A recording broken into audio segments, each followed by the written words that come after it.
And welcome again. I'm Ed Gargis alongside Jeff Bush. We got homecoming tonight at Charles Bland Stadium here in Dexter, Missouri. Again, we've got the number 9 team in the state in Class 3A, our home Dexter Bearcats, playing host to the number 4 team in Class 2A, Caruthersville Tigers. So Caruthersville, the last undefeated team in Southeast Missouri, among the top 2, I believe, ranked number 2nd in Southeast Missouri. Again, as I said, number 4 in Class 2. I said we ought to really see a great game tonight, Jeff. Oh, you're gonna see a fabulous offensive exposition here tonight by both teams. Both are offensive powerhouses, and hopefully their defense will show up, or we might have another game like they had down in Kennett last week. I don't think we caught have to fear that, but that was, I missed that game as well, but read a lot about it. It's certainly an exciting, if you like the score, certainly an exciting game. But one thing Coach Pixley's going to talk about, we're going to cut to his interview here in just a second, is that our defense, they cannot over pursue, because while Caruthersville Tigers offense gets a lot of the accolades, their defense, everybody is on the ball, and they're on the ball quickly. I don't think they have been scored on in the second half this year, and they're averaging almost 35 points a game.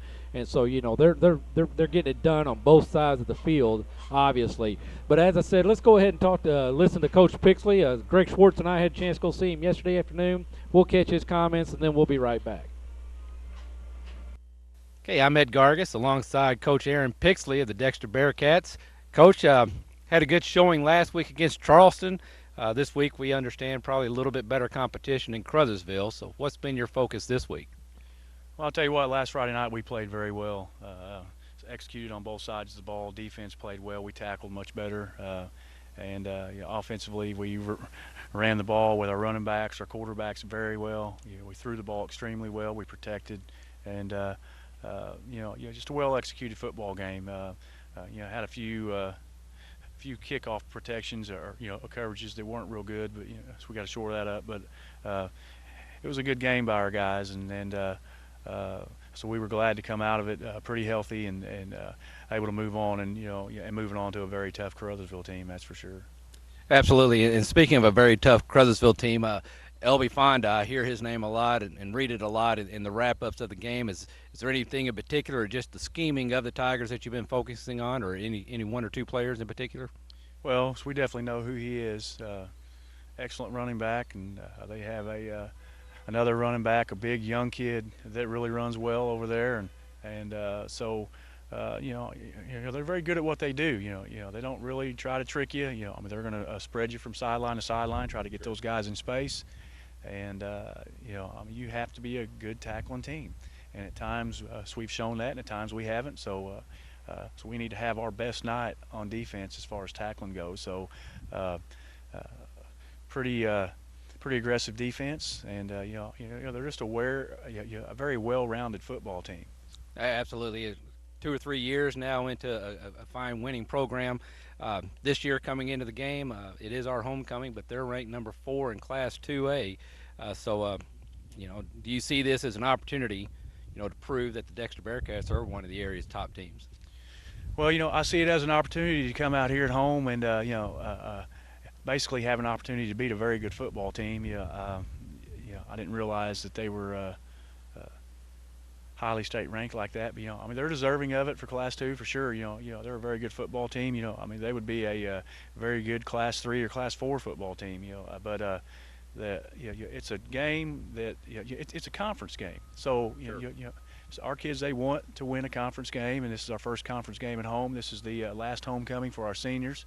And so we have a lot of seniors on this football team, and hopefully they'll come out ready to play. Good deal, Coach. And, again, I'm Ed Gargis. This is Coach Aaron Pixley. Thank you for your time, Coach, and good luck tomorrow night. Okay, thank you, Ed. And, again, that was Coach Aaron Pixley. As we said, Tyler, we got to get some better-looking help there on those coaches' interviews, though. But, well, Jeff, he kind of said there that obviously they know who Elby Fonda is. And, again, Elby, a 3 or 4 year varsity starter, a senior this year, is leading the state in Class 2A in yards rushed. And so, they're going to be as you said earlier, they're very fast. They're very powerful. They got a lot of weapons. While Elby, he racks up a lot of yards, but the thing is about it is he gets them in big chunks. got over 1,000, almost 1,100 yards, but less than 100 carries. So he's averaging 10-plus yards a carry. So it allows, and they've got a big-time quarterback, and their sophomore quarterback, Tyler Grissom, 6'3", stands up there, got a good strong arm, and he's got a couple of really quick receivers who can get themselves downfield and create some space between themselves and the defense and allow that big arm to get them down the field quickly there as well. You know, the amazing thing, Ed, is they really hadn't had to throw the football. No. You know, their running game has been so strong and so powerful. That's basically what they've done is stayed on the ground. They've been very effective at it. Absolutely, and I believe I looked up Grissom on MaxPrepSports.com, and I think he is in the top 10 in Class 2A, but he only has about 300 yards. So while he's got receivers that can get downfield and get open, he's only averaging 50 yards a game, just for the reason you said, because L.B. Fonda has been so successful in the backfield, but also he's got a number of yards himself, and Caruthersville, they have another back. It's not just the L.B. Fonda show.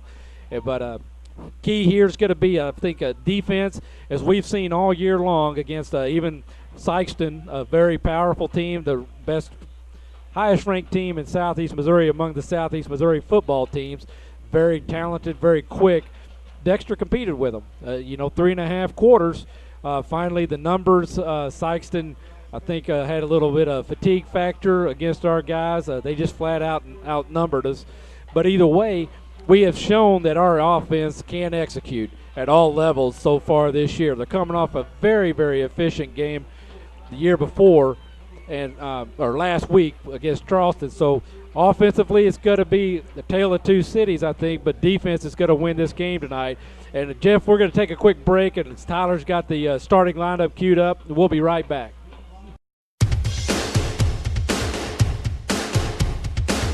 Cody Stevens, 7. I'm a senior in QB and DB. Josh Overall, number 30, senior, running back, linebacker. Alex Cliff, number 43, senior, running back, linebacker. Tyler Miller, number 4, senior, wide receiver, defensive back. Chase Young, number 3, junior, wide receiver, defensive back. My name's Jake Lee, number 88, senior, play tight end and defensive end. Jacob Stevens, number 53, senior, center, defensive tackle. Dylan Heflin, number 66, senior, left guard, defensive tackle. Brandon Moore, number 55, senior, right guard, and defensive tackle. Zach Lacey, 78, senior, defensive tackle, offensive tackle. Theo Gall, number 63, senior, left tackle, defensive tackle. Zach Lacey, 78, senior, defensive tackle, offensive tackle. Chase No, number 50, junior, offense, defensive line. Joseph Lovins, 54, senior, offense, and defensive line. My name's Jake Lee, number 88, senior, play tight end and defensive end. Alex Cliff, number 43, senior, running back, linebacker. Zach Watson, number 44, senior, running back, linebacker. Nick Summers, number 33, senior, running back, linebacker. Garrett Ray, number 5, senior, wide receiver, defensive back. Dalton Putnam, number 20, senior, wide receiver and defensive back. Tyler Miller, number 4, senior, wide receiver, defensive back. And we're back, and you just missed the coin toss there, but Dexter Bearcats did win the toss, and they elected to receive. So we'll see the Dexter Bearcats first on offense in this big-time game here in Southeast Missouri. We want to remind you, Jeff, real quick, tonight's kickoff is brought to you by Rainey Mathis Funeral Home in Dexter and Bernie. They're dedicated to providing services to the families of Southeast Missouri with care and compassion. They serve every family in our community with great pride. They're able to offer a wide range of services to meet your family's needs and customs. They will listen to you and your wishes to help plan a celebration consistent with your expectations. Rainey Mathis will take the time to plan every detail and help to relieve the burden on your family during your time of loss. Visit Rainey Mathis Funeral Homes online at MathisFuneralHomes.com. And Jeff, also, Greg Mathis, we see him on the sidelines at just about every sporting event DHS has. He's on the sidelines tonight taking pictures. Post them out on the website. I think it's gregmathis.com just for anybody to share or purchase. Also, but that crew at Rainey Mathis, Vernon Mathis, Greg Dad, he's been in the press box since the press box has been here. Aaron Mathis, the county coroner. Kenny Pope there at the funeral home. He is on the school board, and there we see Chase Young still running with the ball, brings it down, picks it up at about the 20, got a 30-yard return, brought down at the 50-yard line. So excellent special teams to get this game started. Our Dexter Bearcats just a little shy of the 50-yard line as they're going to take the ball here to start this game. I got to tell you, Ed, that was all Chase Young. Great second, third, fourth effort there. He just wouldn't be denied. Got the ball out to about the 49-yard line. Absolutely. And yesterday, talking to Coach Pixley, he said, they work special teams every day of the week. And so he's been very proud of the way the special team has played this year. And there you see the recipients there. Great execution. So here we go. Josh Overall with the first carry. He's met at the line, but he falls forward for a gain of about 4 yards to about the Caruthersville Tiger 47-yard line. Looked like the tackle was made there by number 54, Kendrick Bradley for the Tigers. The name we want to be looking for is number 21, Dylan Monroe. Daryl Monroe. He's a big-time tackler for these Caruthersville Tigers. And as you'll see him there playing the strong side linebacker, or middle linebacker. There we go. Cody Stevens rolls out top. Tyler Miller loses his footing. Cody's going to hang on. Got a horse collar there tackle, and again, I've learned a lot in the last couple of weeks helping my Little League football team. That horse collar is actually grabbed by the back of the collar, but it's not just pulling them to the ground. It's got to be pulling them to the ground backwards. And so there, obviously, you'll see Cody Stevens here on the replay is number 54, it was Daryl Monroe got a hold of him, but able to get a hold of the back of those shoulder pads and threw Cody down on his back. So there's a personal foul there. We ought to see this ball advance on. That should be another first down for the Bearcats. Yes, it should. As they're getting ready to march it off now.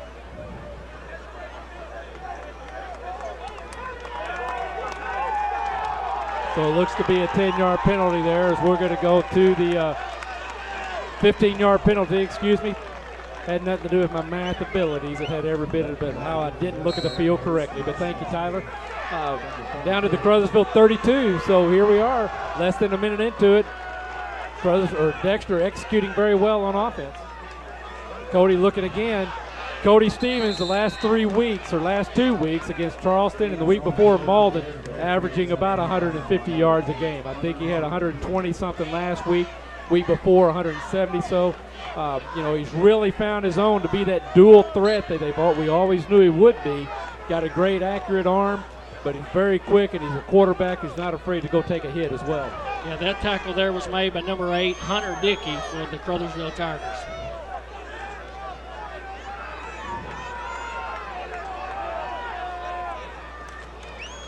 Hand off there to Nick Summers, goes right at the middle off tackle. He shakes outside. Only one to beat, brought down by the legs at about the 12-yard line of the Caruthersville Tigers for a first down and a gain of about 15, 17 yards for Nick Summers. Well, I tell you, Ed, if that particular play, the blocking on that play, is any indication of how this football game's going to be tonight, Dexter's going to be very competitive because that line blew off. He had plenty of blocking. Nick followed his blockers and picked up a big gain. Well, last year, we went down to Caruthersville, and it was nose to nose the entire game. And about the last 8 minutes of the fourth quarter, we had a couple of untimely turnovers, and Caruthersville, being the excellent team that they are and were, capitalized on both of them and really kind of had a blowout score of a 41-14. So that's left a year-long bad taste in the mouth of our Bearcats. And then plus being on our home field, homecoming night, we're fired up and we're getting it done right now. Absolutely. That was Cody Stevens on the carry for about 4 yards, and he's down to about, it's 2nd and 7. I guess it was only 3 yards. 2nd and 7 from the 7.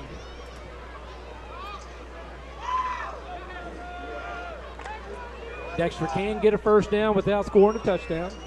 Obviously a lot of time left in the game, so nobody's really hurrying.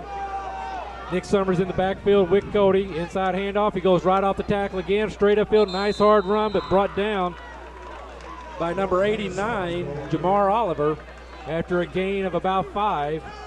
So it's good to be about 3rd and 2 for our Bearcats.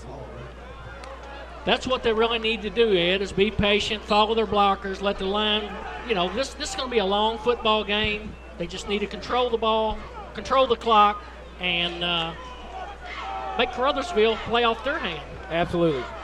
Clock management, time of possession. Absolutely. Hand off Josh Overall, leans forward, he leans out, touchdown, Bearcats. So with 8:39 to go here in the first quarter, Bearcats march 51 yards down the field for a touchdown. And great to see the home team getting the momentum starting out. Is exactly what Coach Pixley wanted to do when he elected to get that ball first thing. Absolutely. They got to protect the football, control the clock, and just do what they do best. Alice Cliff will be in for the extra point attempt.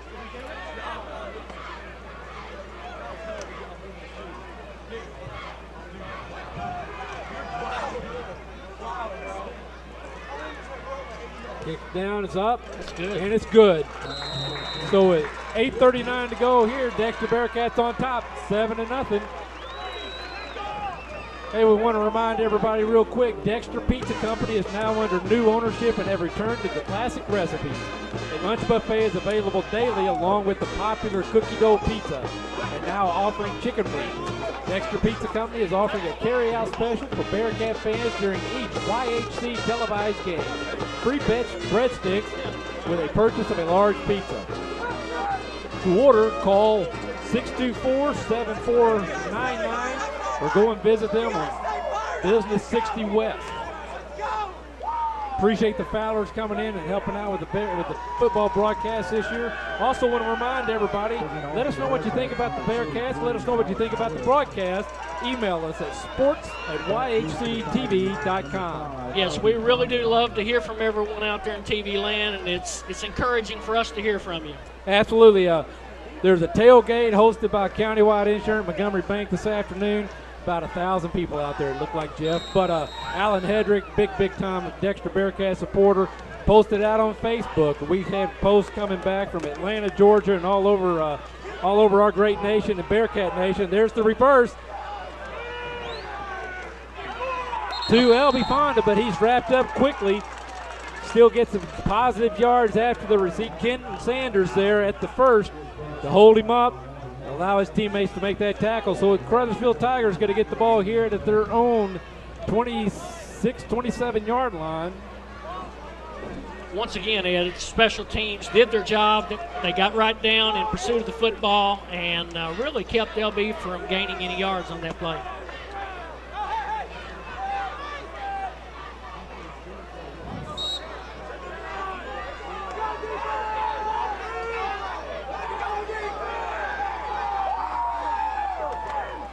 Hand off to Fonda. He cuts back up the middle. He's met at the line of scrimmage.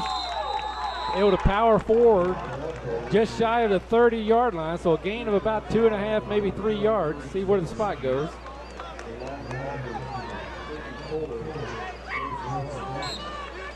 Looked like Ryan Joyner and Jacob Lee on the tackle. But that's one of the things, Coach Pixley talked about is Canover pursued. You saw there Elby try to cut back against the grain, but Bearcats stayed home and brought him down. And there's a quick pass, outlet pass, and you see some of that speed as Jeremy Grant runs for the first down, a gain of about 10, 12 yards. Excuse me, that was Tyler Cobb, number 22 on the reception, not number 12. Yeah, there was a fantastic block out there by Phil Lancaster, number 20 for the Tigers, and he sprung his receiver and allowed that play to develop.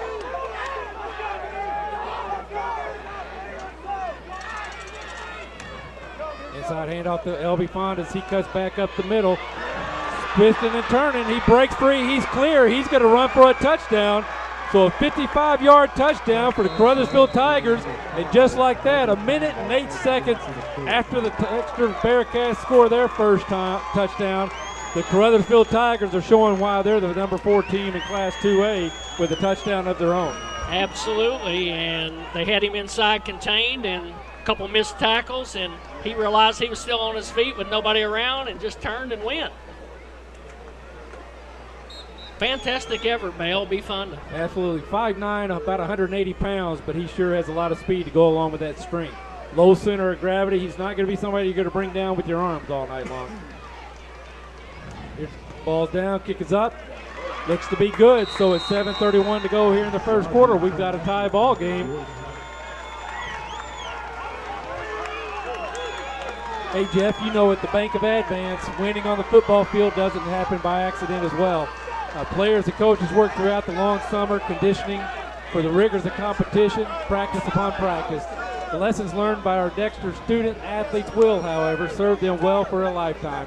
Lessons of discipline and teamwork, hard work, and commitment to excellence. And at the Bank of Advance, they believe in the character that sports help to build, and they're proud to help support athletes on the field and in the classroom. Bank of Advance, where a handshake still matters. Member FDIC and equal housing lender. So just like that, Jeff, we got a tie ball game. So we talked about maybe not seeing something like what happened with Memphis or Malden and Kennett last week, but you know, here we are, 4.5 minutes into the ball game, and we got 14 points on the board. Absolutely. We knew it was going to be an offensive powerhouse. The difference is going to make the difference in this football game. Well, again, you know, Caruthersville's averaging 35 plus, 40 points a game. We saw evidence as to why they're able to get that many.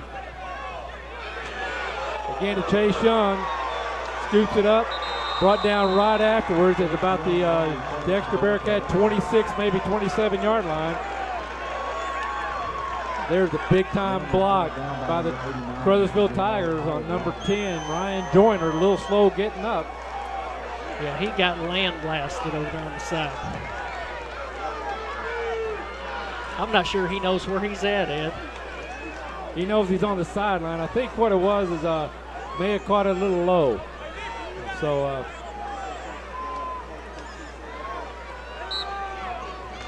again, we see Dr. Gibbon and Corey Blocker over there assisting. Two great supporters of Dexter Bearcats, and glad they bring their medical expertise. Now, Corey, you know, he grew up in, I was not aware, not being from Dexter, but he grew up in Bernie.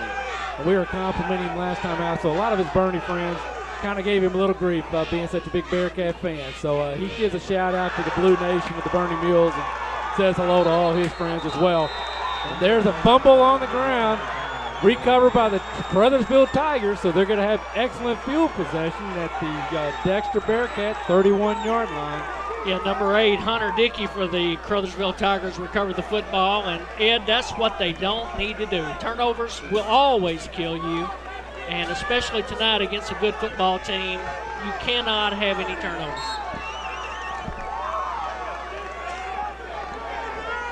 Okay, so here we go. Dexter Bearcat defense on the field. You see some pink socks and some pink wrap out there. That's in honor of Breast Cancer Awareness Month. First handoff goes off left tackle to LB Fonda. Gain of about 5 yards, maybe 6. So they're not, Tigers, they're not afraid to get LB Fonda active early and often here early in the ball game and get him warmed up. No, he's a workhorse, Ed. He'll carry the ball every time if they give it to him. He's in great physical shape, and he has great work ethic.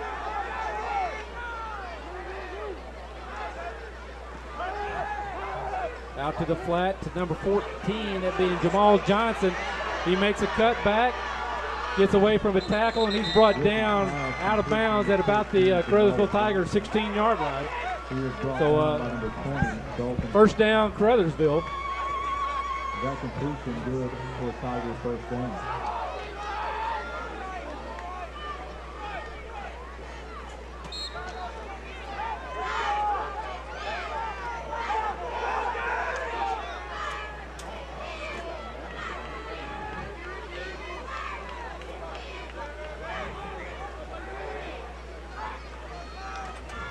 Pitch out to LB Fonda as he goes wide. He tries to cut back.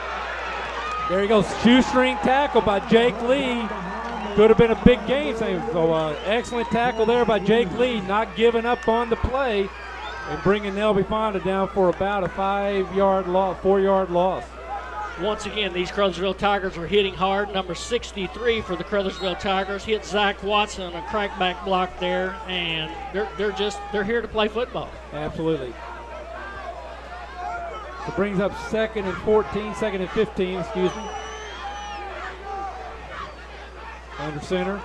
Looks to patch it outside. Tucks it down. He's brought down. So brought down at the 25-yard line. So a loss of about 6 as the Dexter Bearcats got through the line quickly. Yeah, that was Kenton Sanders and number 78, Zach Lacey, on that pursuit. Now brings up 3rd and 20 for the Tigers. You'd have to think anytime L.B. Pond is on the field, they got a 3rd and 20 play.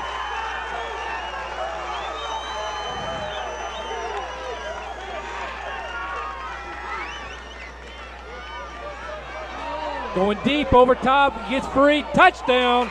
Caruthersville Tigers, Jamal Johnson, 25-yard touchdown pass from quarterback Tyler Grissom.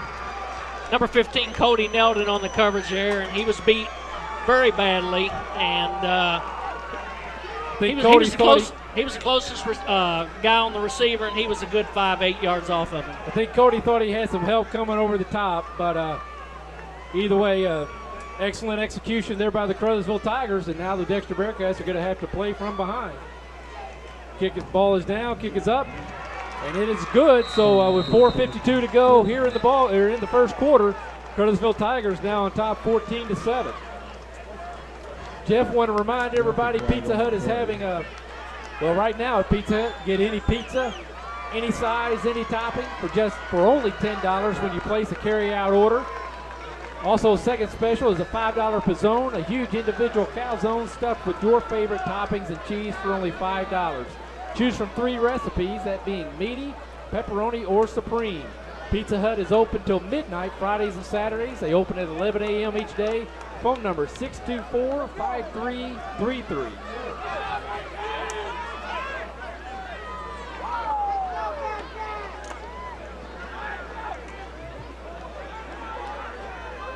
All right, so no heads drooping on with the Dexter Bearcats. They're still in this ball game. Coach Pixley there encouraging everybody, clapping, saying, let's go, we get it back. A lot of time left, a lot of football left.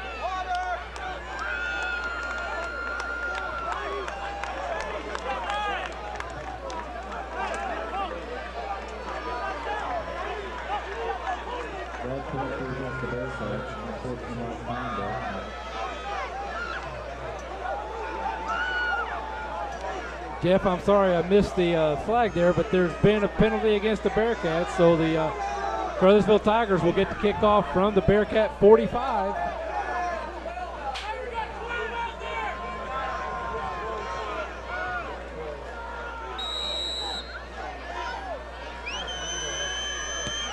Bearcats only have 10 men on the field.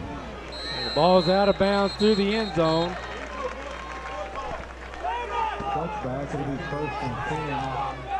So the Bearcats going to have 1st and 10 at the 20. As Coach Pixley gets final words in with his quarterback, Cody Stevens, as the Bearcat offense takes the field.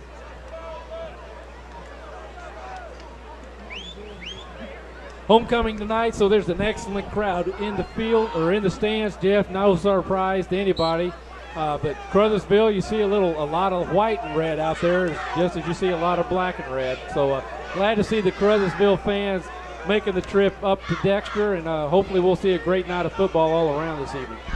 Caruthersville is a big football school, has been for many, many years, and they play great football down in Pembroke County. Inside handoff to Josh Overall. He's met just outside the 20, so he's going to have a gain of about 1. He was brought down by number 54. Tackle there by number 54, Kendrick Bradley, 6-foot senior for the Tigers. So really no gain on the play, bringing up 2nd and 10.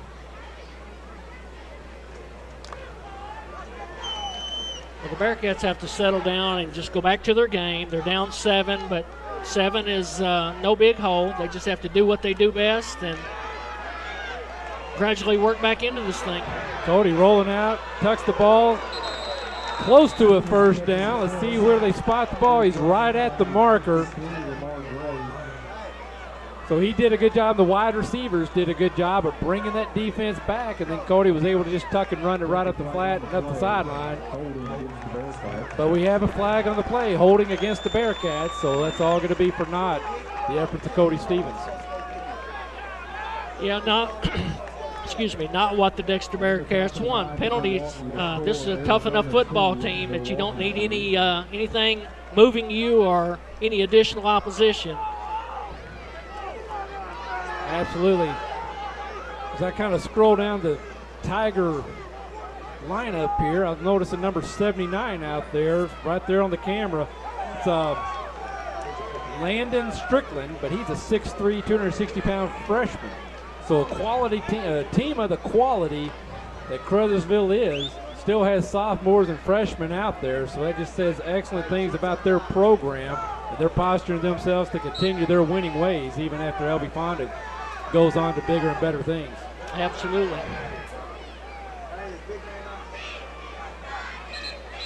Oh, another flag on the play. False start.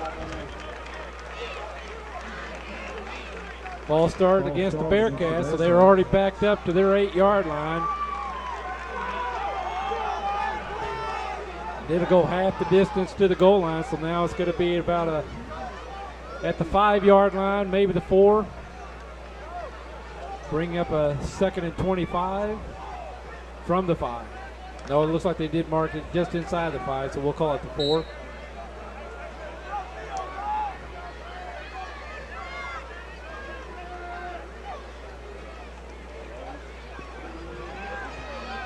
Cody out to Chase Young, a little overthrown. Chase had a couple of steps on the defender, number 14, that being Jamal Johnson, who scored the last touchdown for the Tigers. We've said it before, Chase Young, pound for pound, the fastest Bearcat in pads. He was almost matched stride for stride there with Jamal Johnson. Well, two real athletic football teams here. The Dexter Bearcats probably match them pound for pound, but as far as athleticism, I'm not sure.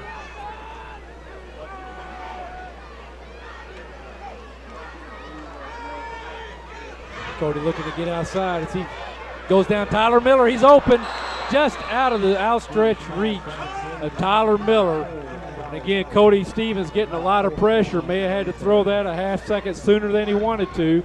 But Tyler Miller, great effort, got himself free, but just couldn't quite catch up to the ball.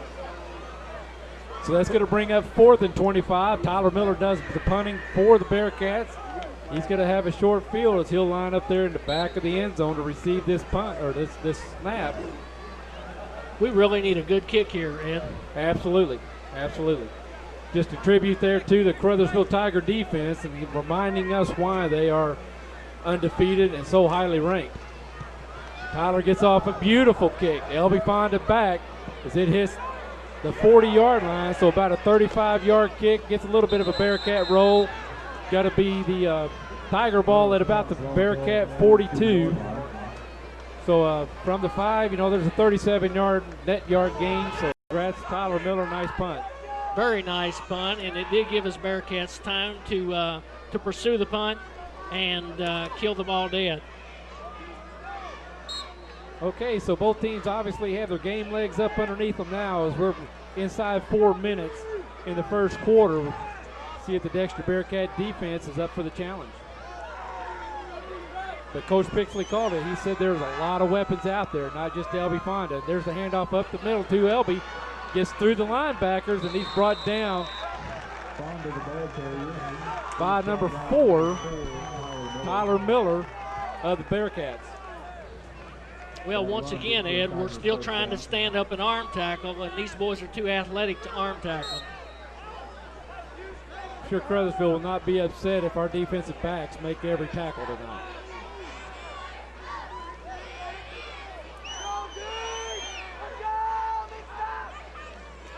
Quick pitch out to the flat. Jamal Johnson that time thinking another touchdown. He was open.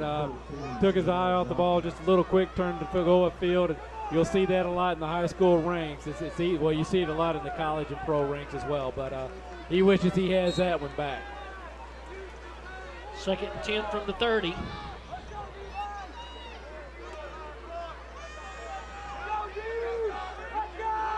Tigers split wide. Ball in motion, handoff there to number 22, Tyler Cobbs. He turns it upfield. He's brought down quickly for a gain of about 4, maybe 5.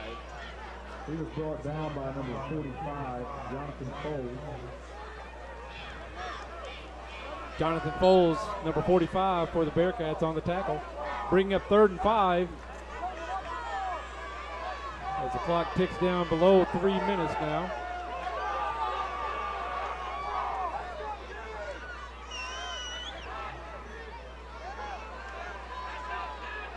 Now we got trips at top for the Tigers. Short side of the field, over to Elby Fonda. He's so quick and he runs right through. Great downfield blocking by those wide receivers. And Elby Fonda runs in for a 25-yard score. 2 touchdowns now for Elby Fonda, but 20 points. We'll see what the quick kick does. And basically they scored their first touchdown at 7:31. Now they scored the 3rd touchdown at 2:31. Dexter Bearcats are going to have to find a formula for that. If they don't, it's going to be a very, very long night. Absolutely, but as Coach Pixley said, you know, they don't really try to trick you. They do what they do, but they do it extremely well. And there you saw 11 guys blocking for the Tigers, and Elby Fonda ran it in. And there's the point after is good. So 21-7 now. Caruthersville Tigers on top of the Dexter Bearcats. 2:31 to go here in the ball game. On the Go Convenience Stores has 2 locations, Dexter and Bloomfield. They serve fried chicken and barbecue daily along with their popular food bar. It's also your one-stop for fuel, snacks, and cold drinks. On the go and featuring the 28-degree cave. That's On the Go Convenience. Mr. Swindle does a great job of barbecuing there, Jeff. I don't know if you stopped in there before, but pork steak sandwiches, they're great. They're great. I absolutely enjoy On the Go. I use their Dexter and their Bloomfield stores. Absolutely. Absolutely. Got your farm up there just a little north and west of Bloomfield, so I can see that's very convenient for you. Absolutely. Again, want to remind everybody, let us know what you think of the broadcast. We'd love to give you a shout out. Email us at sports@yhctv.com. We'll relay any and all appropriate comments. Let us know, though. We've got a great game going here, but Bearcats need to get turned on pretty quick. Chase Young, Cody Nelson deep for the Bearcats. Pooch kick. Chase Young scoops it up at the 30. Tries to get out there, back up the middle. As he's surrounded by Tigers, but he brings it down, gets out to the 44-yard line of the Bearcats. So the Bearcats will start with good field position on this 4th series for them in the first quarter. Once again, Chase Young is not a very big guy at all, but he sure plays big.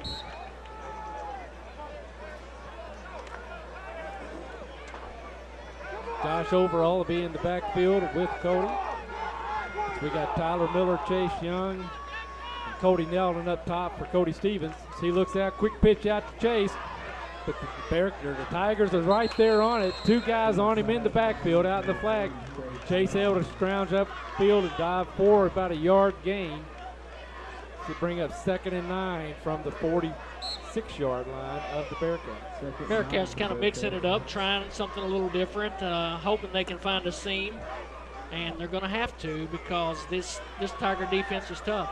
Absolutely, but Jeff, you know, we've been saying it since the ball game started. We've got a lot of football, and so a lot of things Coach Pixley's doing now, posturing for later on in the ball game as well.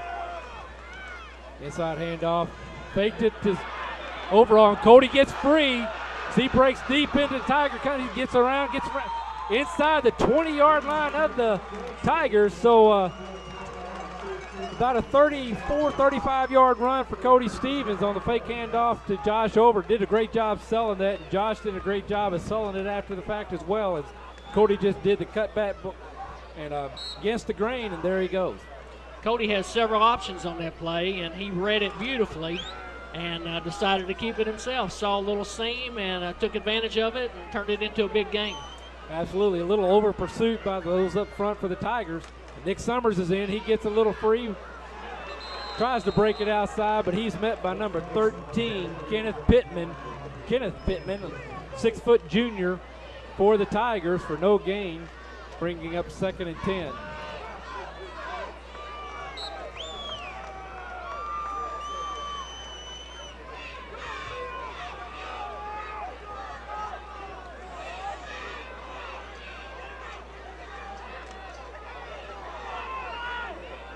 Tyler Miller will be up top as we see Chase Young and Garrett Ray. Garrett in motion. Fake the handoff back to Stevens. Breaks one tackle, two, cuts back, gets free, cuts back up again. He's looking at the corner, dives down to touchdown. Whoop, no, going to be just shy at the goal line. So great touchdown saving tackle there by the Tigers, but the nose of the football is going to be sitting just right there on the south side of the plane of the goal line. Great effort by Nick Summers there. A couple of different cutbacks, but the Tigers didn't give up on him either. Number 54, Kendrick Bradley, 6-foot senior, with the tackle inside the 1 at about the 2-foot line, it looks like from our angle. There we go. Touchdown Bearcats. Cody Stevens on the keeper. So just like that, 2 minutes, 21 seconds left on the clock. So the Dexter Bearcats hit their second score of the night. So here we go, Jeff. We've got a first quarter, 35. Well, we'll wait. 34 points on the board already. What is that record again, Tyler, for most points in a ball game? It was 75-59 last week, and they were 2 or 4 points shy of the record. So it's about 138 or something like that.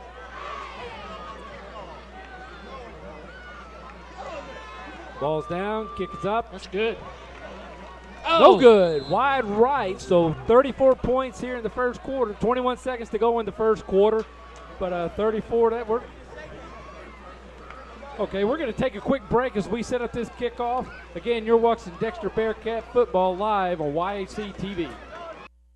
At Allen Christian and Dexter, you'll like the way we do business for many reasons. We make the buying experience simple with a large selection of Buicks and GMCs to choose from. We offer quality pre-owned vehicles priced to fit any budget. No gimmicks, guaranteed. Shop us any day, anytime, here in Dexter or online at AllenChristian.com. We service what we sell with one of the most experienced service departments in the Heartland area. Selection, price, experience, family owned for over 53 years. Allen Christian Buick GMC, Dexter. When you need home medical equipment, get a higher grade of home care with A+ Medical. At A+ Medical, our goal is to provide a wide selection of quality products and a higher grade of customer care, from grab bars to bedside commodes, canes, hospital beds, and wheelchairs, nebulizers, home oxygen, CPAP and supplies, plus much, much more. When you need a helping hand and want to breathe easier, put your trust in A+ Medical Equipment, a higher grade of home care. And we're back. Bradwick with the kick. He goes deep to the corner. Up the man. It's number 20. Phil Lancaster. On the runs. He runs it all the way around the outside. He tries to turn it up. And there he is, brought down by number 9, DJ Dowdy. But not until after about a 22-yard return by Mr. Lancaster. But it's 22 forward yards, but he's got, what, about 25 yards heading east before he was able to turn it to the south.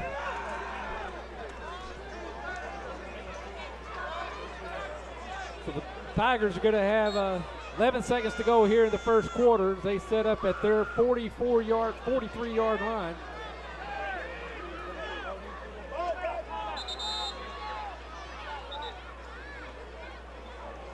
Looks like we got timeout Dexter. So with that timeout, we're going to take a quick break. We'll be right back. You're watching Bearcat Football live on YHC TV.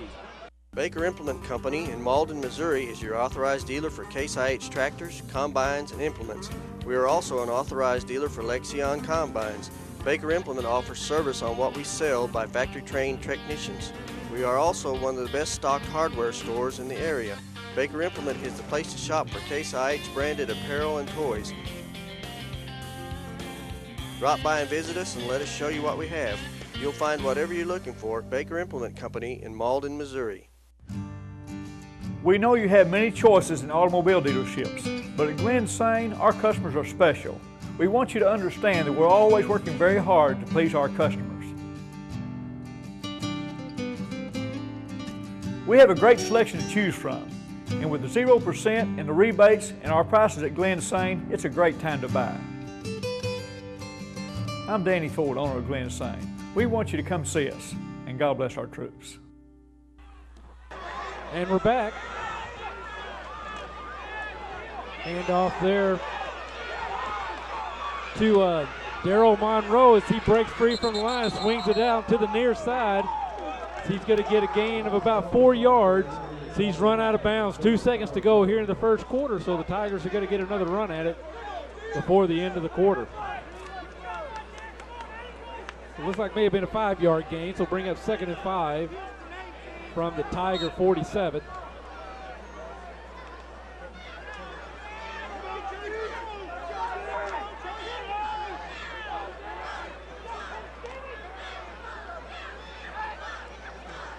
Quick pitch out. Oh!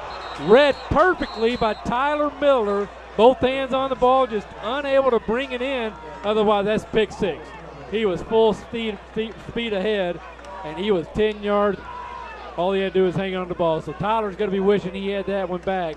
But with that, that brings the end of the first quarter. We're going to take a quick break. We'll be right back. You're watching Bearcat Football Live on YAC TV. First Midwest Bank Gold Club offers special privileges for our friends who are age 50 or better and have combined deposits of $5,000. Members enjoy trips, cruises, seminars, and picnics along with free personalized bank services. Upcoming trips include Journey Through the Holy Land, Yellowstone in winter, Classic Ireland, and Hawaiian Paradise Cruise. Stop by any First Midwest Bank location to sign up for the Gold Club. It's absolutely free. First Midwest Bank, providing common sense financial solutions every day. Hello, I'm Dr. Terry Swinger, and I'm so pleased that YHC TV will be carrying so many sporting events this year, both boys and girls. These events help with leadership, personality development, and I would like to wish all of our students and all of our schools a safe and successful year. And we're back. We see both sides, as flip-flopping sides of the field there. When you're at the 44, 46, 47-yard line, it's not very, doesn't take very long, not a lot of walking there. But basically, at the end of the first quarter, LB Fonda has 99 yards already in this football game. How many carries? 6 carries for 99 yards. And there's Monroe with the balls. He breaks free. He gets through the secondary, being chased by Cody Stevens. Stiff arm, but touchdown Tigers. First play of the second quarter. Daryl Monroe, 6'2" sophomore. We really thought we were going to hear his name a lot and call his number a lot on defense, but here we are late in the first quarter, first play of the second quarter, calling his number, and it's a score. So just like that, 11 seconds into the second quarter, the Tigers are back on top by 2 touchdowns. Daryl Monroe in the first quarter had 1 carry for 4 yards. Now he has 2 carries for 51 yards. So real quick, the Caruthersville Tigers come right down and score. And as Coach, we said it earlier, we'll say it again, Coach said that they are not just a one-person team or a one-dimensional team. They've got a lot of weapons. The ball's down, the kick is up, and the kick is good. So 11:49 to go here in the second quarter. 28-13, Tigers on top by 15. Just say that to prove that my math skills are good. Hey, we noticed the Bearcat out there on the field deck painted up well tonight, Jeff. That's from the Booster Club doing that. They had it set up or painted up nice at the beginning of the season. After a couple of games that needed refreshing, they made sure it looked good here for homecoming. Also, you'll see the Bearcat paws underneath the goal post and DHS in the end zones. But the Bearcat Booster Club and Kevin Bishop, board member of the Booster Club, is going to be up at halftime to talk about. The Booster Club has a dodgeball tournament tomorrow night as a fundraiser. But while you're looking at that Bearcat, also keep in mind, if you think you take a nice look at the field tonight, you should be impressed as it's in great condition thanks to Turf Renovations. Turf Renovations are responsible for outstanding field services on not only this field, but numerous ones in the area, such as Portersville, Sykeston, Piggott, and area baseball fields as well. Turf Renovation prides themselves on providing the best playing surface possible for the area's athletes. And there's the kick to Chase Young, He sets up the wedge again, gets through it, spins, breaks free, wrapped up by 3 or 4, and he's going to be brought down at the 32. So about a 14-yard carry, and there's a flag on the field again. Let's see what this is.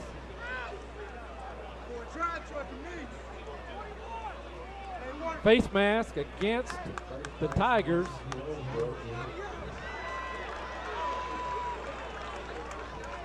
But we would again want to say a special thanks to Turf Renovations, and to check out their projects, go to turfrenovations.com. So let's see if this was one of the inadvertents, or high school, they have the inadvertent, or is it all a 15-yard face mask? I'm sorry, I should know that. So it is, it looks to be just a 5-yard. And so the Bearcats will start at their 38-yard line instead of their 33-yard line.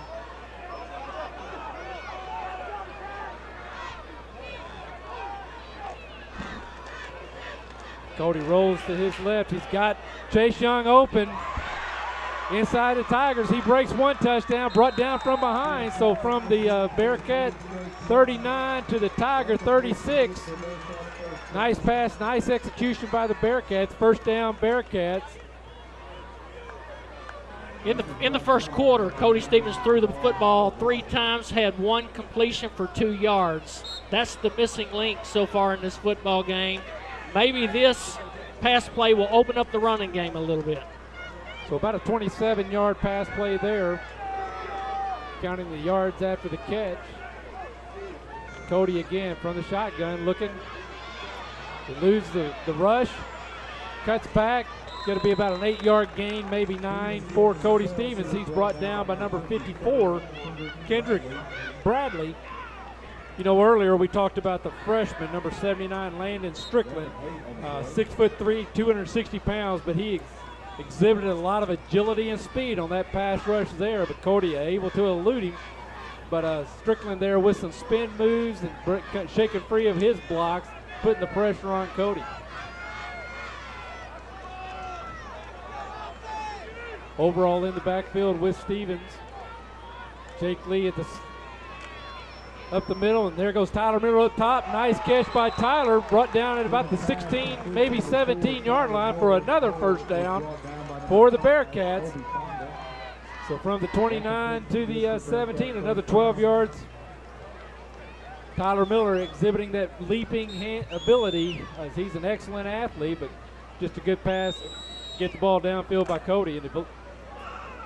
And that's really where he needed to throw the football high like that, so that there was no danger of the defender going up. Tyler can stretch, and that's where he needs to be throwing when he's going to Tyler. This time fake the handoff to Summers. Cody breaks out, and he's brought down by number 21, Daryl Monroe. And we've called his name a couple of times on the defensive side, but also on the offensive. So exhibiting a lot of speed, and also a willingness to take a hit or give a hit. The 6'2 sophomore making an impact on both sides of the ball. Absolutely. This Caruthersville team has several underclassmen really stepping up and making a huge impact for their Caruthersville Tigers.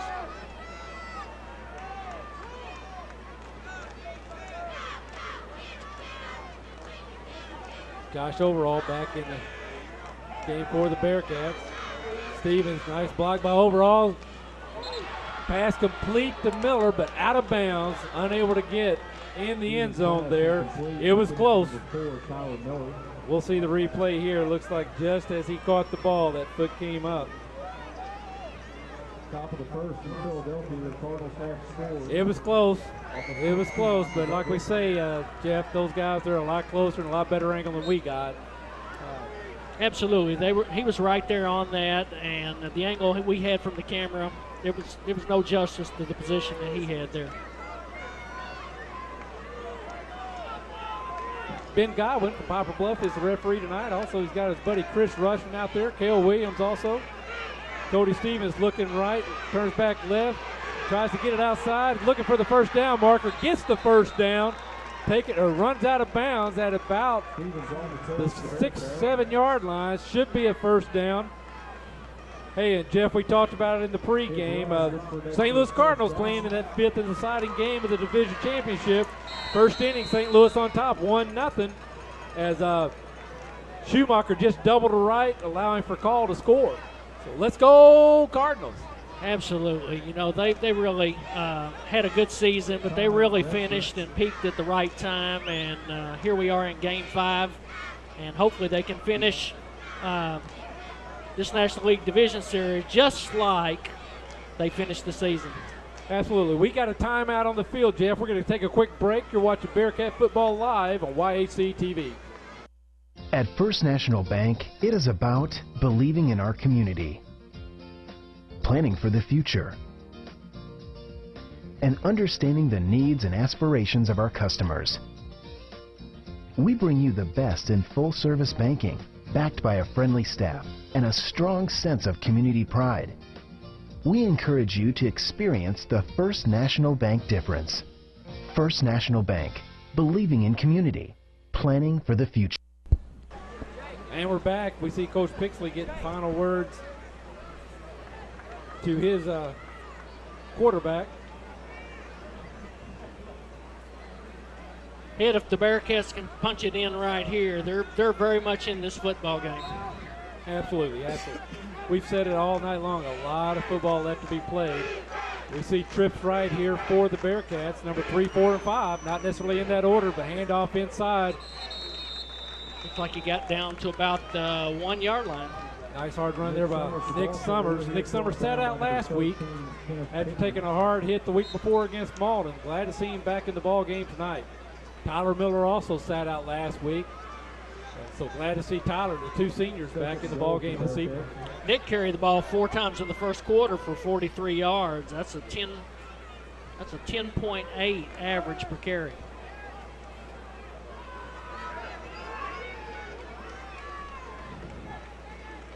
There we go, Josh Overall, and he scores again. So touchdown, Bearcats. We got a flag on the play. See what it was. It may have been a late hit by the Tigers, but again, I hate to speculate on these things. See what the call is. So I see Chris Russian holding the football now and discussing it with Ben Godwin. Looked like maybe a face mask.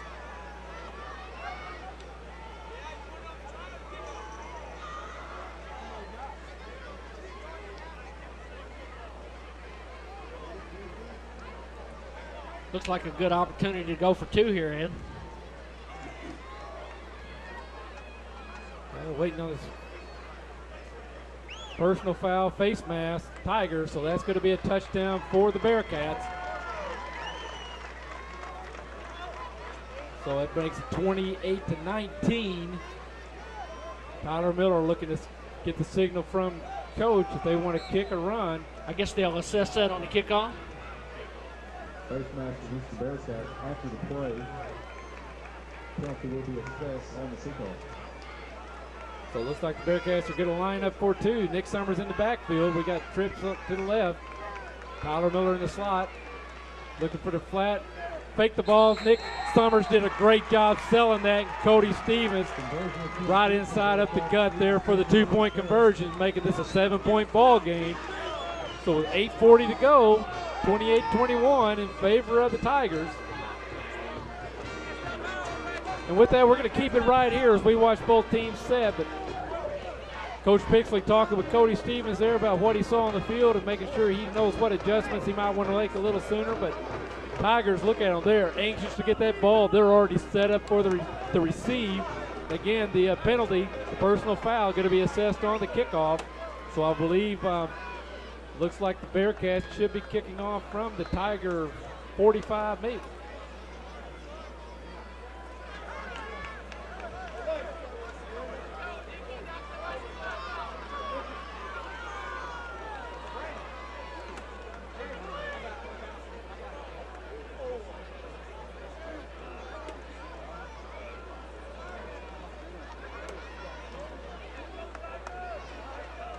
There you see Cale Williams signaling the penalty from the previous.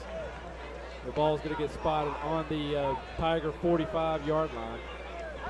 This is a great opportunity to pin the Tigers deep here. I believe he can kick it into the end zone here, so hopefully he'll be able to do that, and the Tigers will start from their own 20. Absolutely.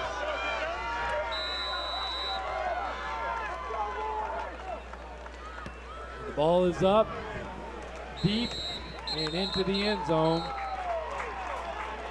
Touchback will be 1st and 10 from the 20. Hey, Misty Kreider sends us an email, Jeff. Go Bearcats, we are so proud. Go Tyler Miller, I'm so excited to be watching you on the web. Thank you for broadcasting this so I can watch. That's Misty Kreider rooting for her good buddy Tyler Miller there. Misty, appreciate you letting know what you think, letting us know what you think of the broadcast. We're glad to be able to bring it to you, not only on cable, but also on the internet, as this Bearcat Nation truly is that. It is a nation, as we get emails from all corners of our great state.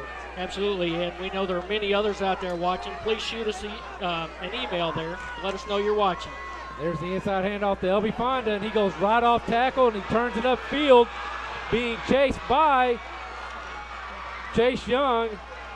Outran as well DJ Dowdy. So just like that, one play, touchdown Elby Fonda from the 20-yard line. 80 more yards for Elby, so he's just under 200 yards now here with 8:28 to go in the second half, or the first half, the second quarter. And there he goes, a lot of speed, great vision, and when he's coming through the line as well to see where the seam is, and there he is, touchdown. Nice run, young man. Congratulations. Absolutely, and that's not what the Dexter Bearcats wants to happen. They want to contain him, force him up the middle instead of getting outside. Unfortunately, it didn't happen. The ball down, kick is up. Looks to be, it is good. So with 8:28 to go here in the first half, Tigers back on top by 14, 35-21. Ed, we're having that offensive powerhouse we talked about early, and so far it hasn't disappointed. Not a bit, not a bit. 134 points, I think it was, last week, scored just 20 miles south of us in Malden. And so far tonight, we got 76. Speaking of one of those teams from Malden, Kennett, my very own Kennett Indians, my pride, well, they're up at Sykeston this evening. So, Sykeston came to Dexter a few weeks back, and they set a school record in rushing. And Kennett, hopefully they had some tackling drills this past week. And they prepare for an offensive juggernaut and running attack in the Sykeston Bulldogs, where they too could be having a long night as well again this week. Well, the Caruthersville Tigers wasted no time.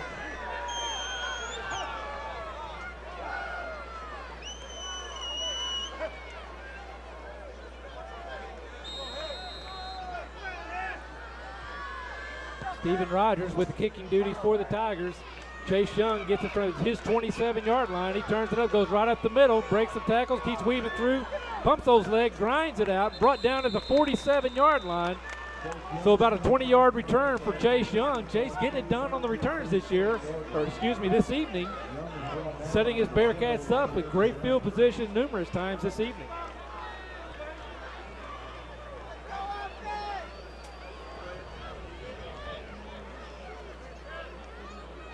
Yeah, in the first quarter, Chase returned 3 kickoffs for 49 yards, and he's probably close to that already in this quarter.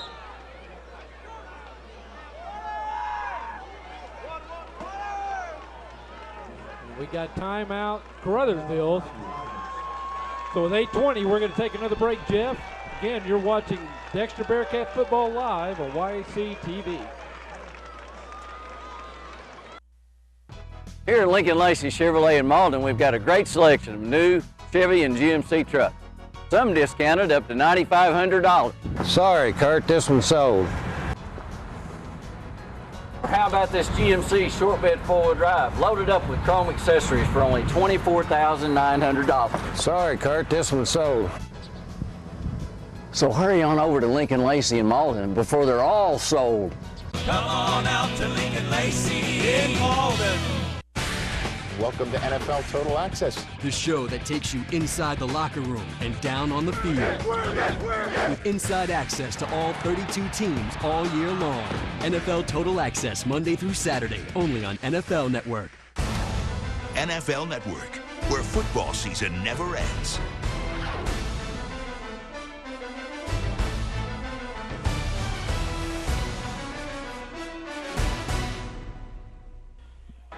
And we're back. It's 1st and 10 for the Bearcats from the Bearcat 47-yard line. 8:20 to go here in the half. Bearcats down 14 points. From the shotgun, Cody Stevens. He looks. He's going upfield. Got Tyler Miller open. Goes up. Complete inside the or about the Tiger 27-yard line. About a 30-yard pass completion there. Cody Stevens to Tyler Miller. And we've seen it a lot this year. Tyler with that leaping ability. He did it earlier in tonight's game, as a matter of fact, but also that speed and a good downfield threat for Cody Stevens. And that's what the Bearcats are going to have to do to loosen up this Tiger defense, is be able to throw the ball down the field, force them to pull their linebackers back to help cover, and that'll open up the running game for the Dexter Bearcats.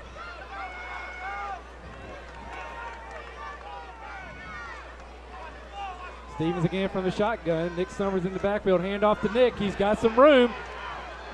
Tackle, break free from another.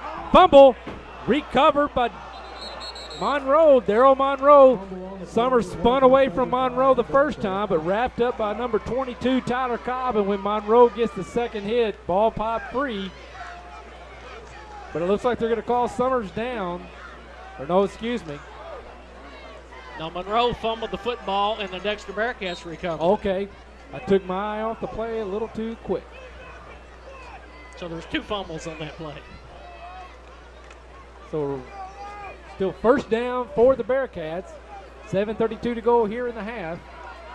Bearcats at their own 15, or at the Tiger 15-yard line. Stevens keeps. He's going to be brought down quickly, gain of about 3.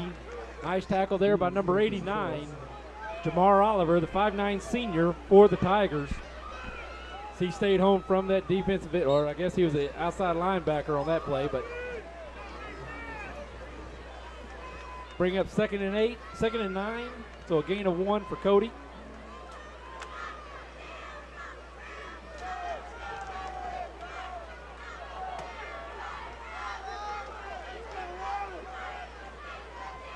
Stevens rolls to his right. He's got Tyler Miller looking to float it to the back. Tyler with separation catches the ball. Touchdown.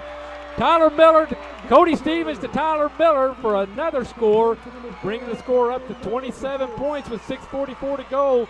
Bearcats down by a touchdown.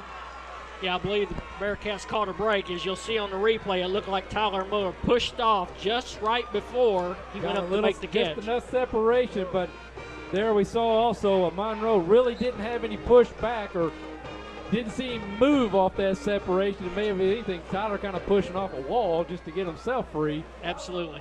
But did not create any separation. Monroe, excellent defender back there. And Cody put the ball where only his receiver could get it. Back of the end zone in the corner. The ball's down.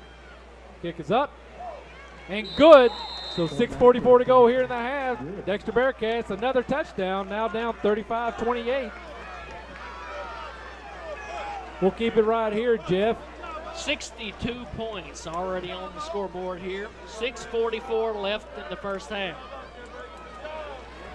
And it's interesting to see, while we would like to see the Bearcat defense be a little more successful, that's just tipping our hat to the Caruthersville offense. They've done it to everybody all year long. But again, I don't believe Caruthersville has been scored on in the second half all year. So Dexter showing to them they can score on them and get the ball down the field. Be interesting to see what type of second half adjustments are going to be made by that Caruthersville coaching staff. It's great that the Dexter Bearcats are coming back after the Caruthersville Tigers just scored, but the Dexter Bearcats cannot continue to trade touchdowns with Caruthersville. They've got to have a stop at some point here. Absolutely. As they took the lead first on their first possession, but then were stalled, and Caruthersville scoring on both of their first 2 possessions, and now Caruthersville's in the catbird seat if we're just going to trade touchdowns all night. And the kick. Deep. Neither. Elby Fonda picks it up as he's going to reverse, turn back around. He's got a couple of blockers. Kenton Sanders there cutting him off. He cuts him, turns him back up, and Elby loses his footing. But Kenton Sanders, excellent defense there on the coverage, bringing Elby Fonda down at the 30. Yeah, that containment actually saved a touchdown. Because if he'd have got outside, he had clear daylight. Absolutely. Kenton Sanders at times anticipating the cutback, bringing it, sealing off the lane, forcing Elby Fonda to cut back again or run through him. You know, that kickoff was interesting. Neither deep man wanted to catch the football, and that is a live football, Ed. Absolutely. Once it goes 10 yards. Quick pitch. It's a forward pass to Monroe, unable to handle it. Incomplete pass. Tyler Grissom.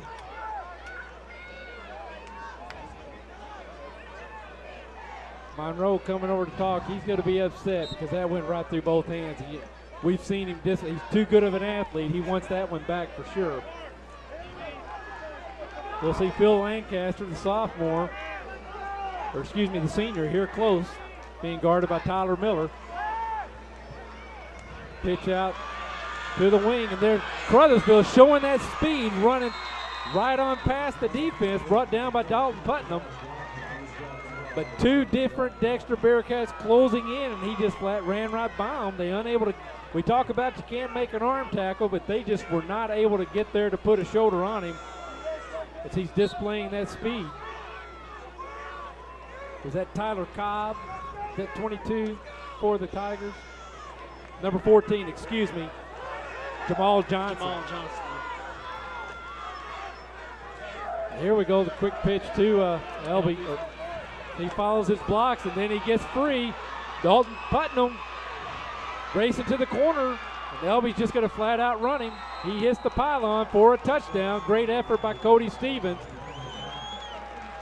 Elby Fonda, tremendous speed. But the ball there from the 45, so a 45-yard touchdown by Elby Fonda, putting him at somewhere around 230-ish. Well, our good friend Brett Dorton will have the stats for us at halftime. But right now, there hasn't been another team in Southeast Missouri yet this year found an answer for Elby Fonda, and the Bearcats having the same difficulty. 69 points on the scoreboard already with 6 minutes and 13 seconds left in the first half. Block. Excellent pursuit there. Alex Cliff, the kicker for the Bearcats, coming through the line from the linebacker position, knocking that ball down. So 41-28. Lead at 13 with 6:13 to go here in the half.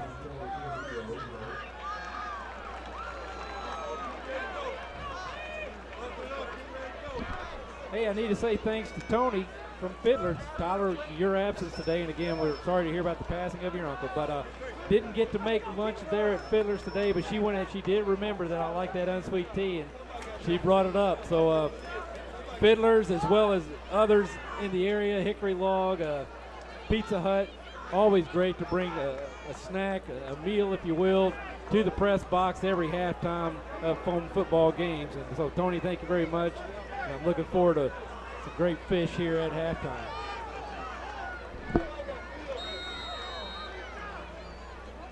So, Caruthersville kicking off once again. Deep two, they continue to kick it to Chase. He gets it at the 25, looking for the wedge to set up, cuts it back, spins back. This time, great pursuit by the Tigers as he's wrapped up at the 35-yard line. Number 11 leading the surge there, Kendall Pittman, 6-foot junior for the Tigers. It's plenty of time, 6:07 to go here in the first half for the Bearcats to close the gap, maybe cut it to less than a touchdown.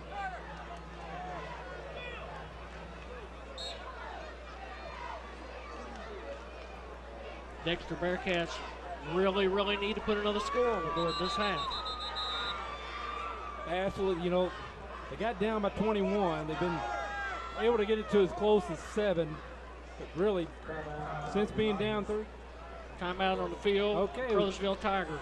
We're going to keep it right here. But as we were saying, you know, they fell down, you know, Dexter down by 21 early in the ball game. They've been able to battle back.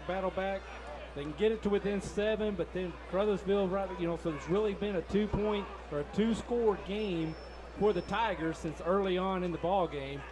Coach Pixley now looking to make sure that his offense gets that little break, find another talking to. Coach Ty on the other side, the Tigers there saying, hey, it'd be a great time for another big stop right here.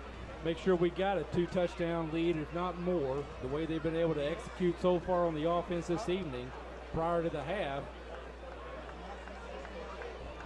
Yeah, the Dexter Bearcats, Coach Pixley has tried many different things, and as you said earlier, Ed, he's had some success, and I believe he's going to look to do something different here once again.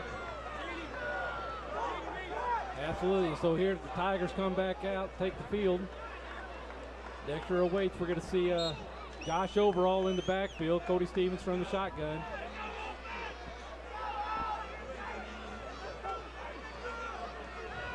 Tyler Miller at the middle. Chase Young open on the outside. It's complete. Chase across the 50, cuts back to the 40. Brought down at the 40. There's a fumble picked up by the Tigers. Number 22, Tyler Cobb, picking up the fumble and returning it down to the Dexter Bearcat 30. So a net loss of 5 and the ball by the Bearcats. Again, Chase Young on the sideline. He cut back in, grinded out an extra few yards. Great play. Just Monroe right there. Monroe got that ball up, got his hand up in there as Jamal Johnson also applying the hit, but the pickup. So first down for the Tigers. But we got motion by the Tigers. False start on number 14, Jamal Johnson.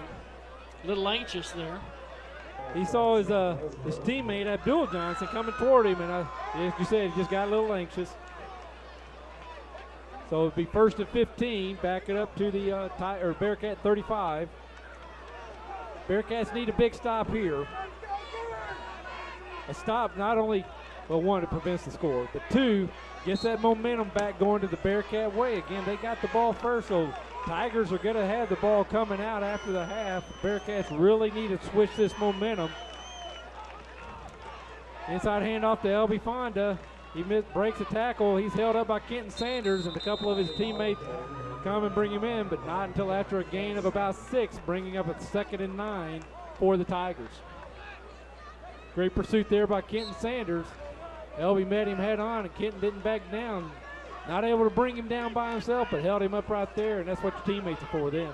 Absolutely, and LB Fonda shows that he's not scared to take the ball and go right up the middle. This time we got Monroe in the backfield. Oops. Gonna have encroachment on number 44, Zach Watson. Once again, a little anxious. And actually, you know, once you cross into the neutral zone, whether you make that contact or not, if you cross into that neutral zone, because the defense can move. But the line judge, both of them, they're just sitting there looking at for that one thing to happen. So rarely, if ever, in fact, hardly never, do they miss it. High snap, handoff to Monroe. He's met by the Bearcats, but strong runner. Takes 3 Bearcats to bring him down. Gain of about 3. It's going to bring up 3rd and 2, maybe a 3rd and 1. Looks to be 3rd and 1 for the Tigers. You'd have to think maybe, not that they need to be, but just the way their offense is executed, they're going to be in 4-down territory. But they may also want to, they may have some field goal kicking abilities. I'm not sure.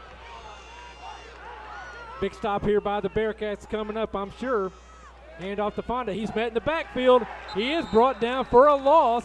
Tackled at the 25-yard line, so a loss of 4. By number 54, Joseph Lovins. He read that play all the way, and by the time LB received the handoff, he was right on him. So not quite at the 40 or the 20. Well, that's definitely going to bring up, they're going for it, 4th and 5.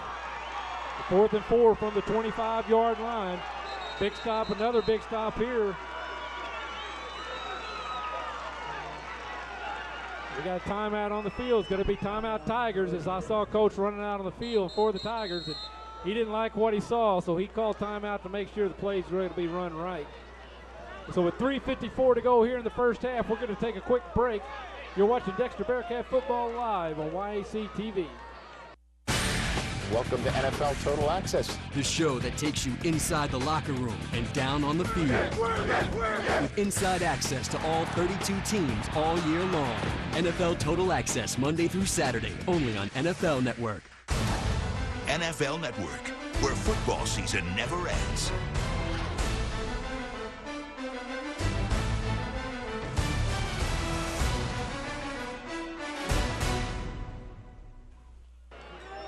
And we're back. You see the Dexter Bearcats breaking huddle with Coach Pixley taking the field. Yeah, the Dexter Bearcats need a stop here for more than one reason. One, they need to keep the Caruthersville Tigers from scoring, but also to get that momentum shift going into halftime.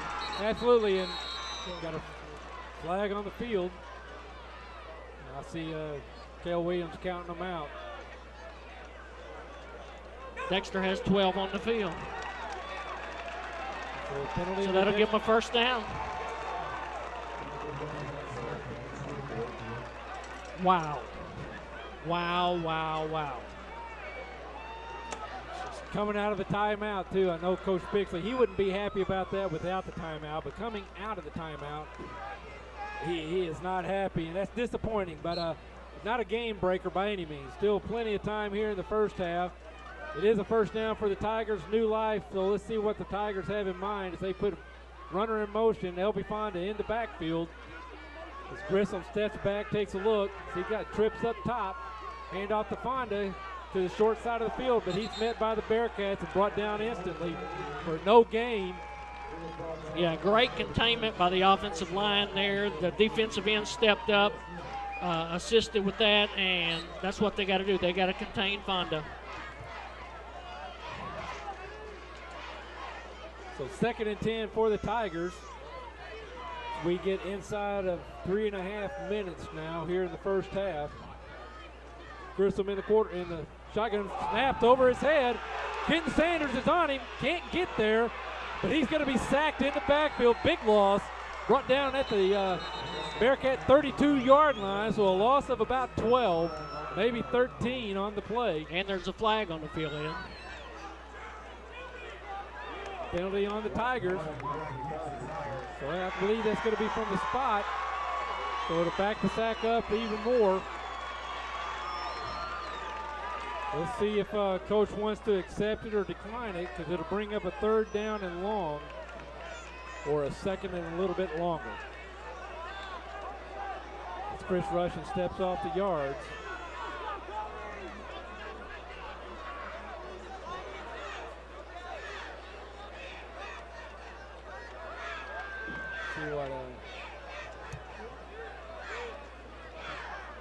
Looks like they're going to decline it in.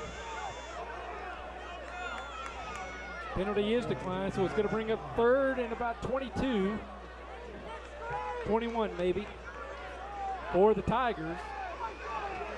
Coach Pixley's feeling good about his defense, but also not wanting to give an extra down to those Tigers as they display they can score quickly and in a hurry. And there's the pitch to LB Fonda. He's hitting the backfield, missed tackle, but brought down for a loss by number 54, Joseph Lovins. Great pursuit by the Bearcats. Once again, number 43, I believe that's Alex Cliff in there, but couldn't hang on. That's going to bring up 4th down, 35 or 25 from the 35-yard, just inside the Bearcat 35-yard line. And we've seen big play after big play all night, so it's no surprise the Tigers are going for it. And as we mentioned, this young man can throw the football. Snap high, he gets it down there. Defense knocked down by Cody Stevens. Drake kept the inside position on the receiver. Wisely knocked it down instead of catching it, as he would have been down once he touched the ground. And so instead of being down at the 10, Bearcats are going to get the ball at their 35, well, just inside of their 35-yard line. Great defensive stand there, Ed, and that's a big momentum shifter back to the Bearcats, and hopefully the Bearcats can punch it in before halftime. Absolutely. It's the first defensive stance by the Bearcats this evening, but not only that, had 4th and short. Penalty gave the Tigers a first down. Penalty by the Bearcats, so to come back, stop at the next 4 downs and not allow another first down or even worse, a score to get this ball back with some momentum. And there's the ball to Tyler Miller, complete, but he's down inside. He couldn't quite get out of bounds on the diving catch, so the clock will keep running once they set the line of game through. But that was a fantastic catch. Fantastic Absolutely. catch. So about a 11-yard catch or reception there. From the shotgun, Cody rolled him to his left. Looks, finds Chase Young. He's brought down from behind. Flag on the play. We'll see what the penalty is.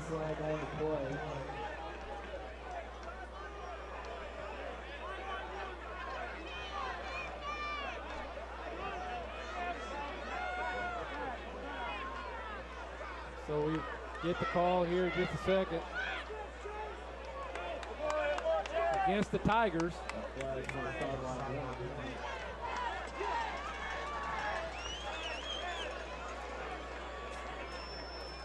I believe it was a sideline penalty, as I'm scrambling to see my marks here. But either way, first down, Bearcats now at the Tiger 42-yard line. Was that a sideline penalty, Ed?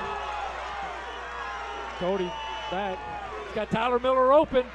Down the middle, Tyler tipped by L.B. Fonda, intercepted by 22.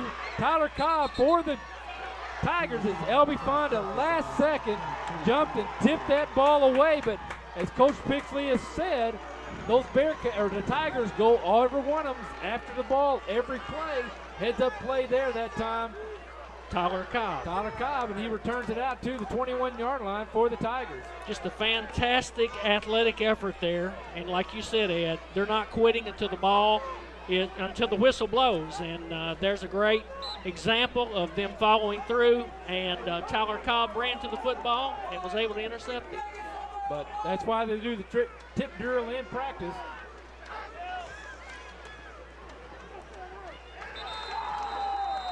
This time, handoff to, I believe it was L.B. Fonda. Yes, L.B. again. No gain on the play. He was brought down by number 4, Tyler Miller. 1:45 to go here in the half. Bearcats down 13. But there, that last pass, Cody, he did a good job. Tyler Miller had to hold up on it. If it could have been a step longer, Tyler would have caught it in stride. Would have not allowed L.B. Fonda to make that tip. They pitch out to L.B. and he swings outside. He's brought down by 2 Dexter Bearcats. Ryan Joyner on the tackle. Flag on the play. Holding. That's going to bring it back. As there's a tackle for a loss, we'll see if Coach Pixley takes this or he lets it be third down. You know, I'm not for giving them an extra down, but an extra 10 yards would sure help right here, Ed. Absolutely. 1:21 to go here in the half.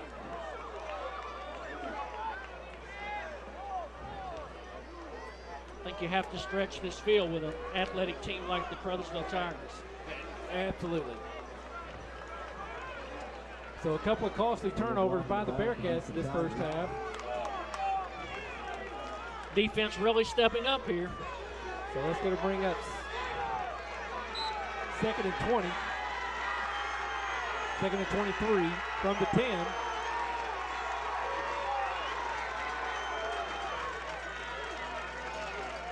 Grissom under center. Hands off to Monroe this time. Breaks a couple of tackles. Gets free. Keeps driving. Brought down again by Ryan Joyner after a gain of about 4. Excuse me, going to be a gain of about 7. You know, Ed, we've talked about Daryl Monroe and him being a sophomore. He's a rather large young man. He's 220 pounds, and he looks like he's still growing young man. Yes. And to be that big with that much speed, he's got 2 more years. Caruthersville's happy about the future. Here we go. Johnson spins away from 1 touchdown. As he turns it upfield, he's going to be for the first down. Flag on the play. It looks like he may have been hit after he was out of bounds. I'm not sure if it was that or another sideline violation.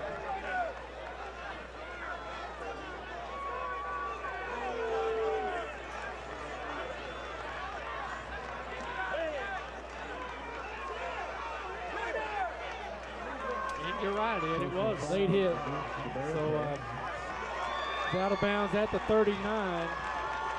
They're going to tack 15 yards on it to it, so that's going to bring them into the Bearcat 46.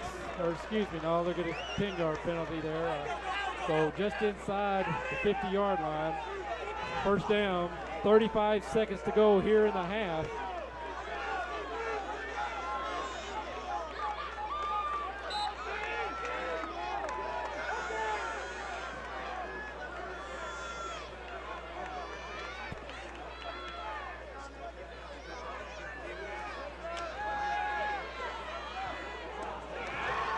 Just over this time. Nice run there, number 20, Bill Lancaster after the catch. Good pass there by Grissom, just over the outstretched hand of Garrett Ray for the completion, and then Lancaster doing the rest, coming down at about the 10-yard line, so a 40-yard pass completion for Grissom as he spikes the ball, killing the clock with 22 seconds to go at the Bearcat 10-yard line. It looks like they're actually set up on the 6-yard line. No, the scoreboard is, somebody's not right. Okay, there, scoreboard's caught up now. Yes, it is at the 10-yard line, maybe the 11. Not the 11.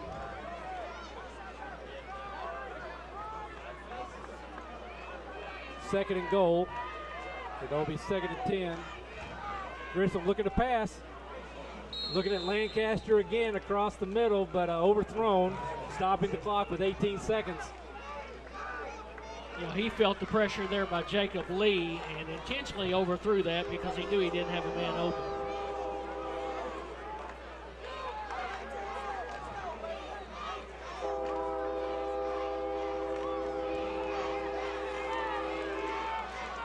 Got a quick update. Milwaukee Brewers beat the Arizona Diamondbacks, so they'll be playing for the pennant. We'll try to bring you a Cardinal update here in a moment. Monroe in the backfield with Grissom. Grissom across the middle, throwing high again, intended this time for number 14, Jamal Johnson. Once again, he felt the pressure there by Nick Summers and Kenton Sanders and just decided to throw it away, not take any chances.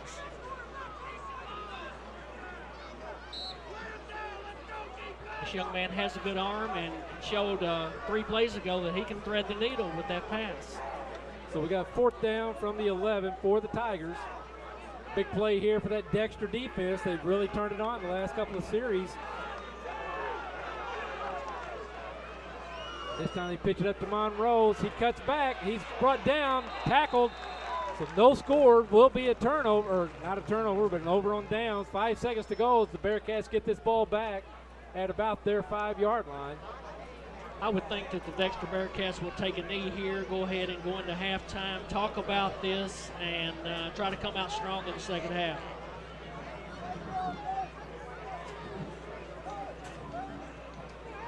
Absolutely. I'm sure Coach is going to want to talk about not giving up the big play, but really, even though we have given up some big plays tonight, if we can get those 2 turnovers back, could be a tie ball game. Absolutely, but the defense is stepping up here. They've stopped on 2 consecutive possessions, and that's encouraging going into halftime.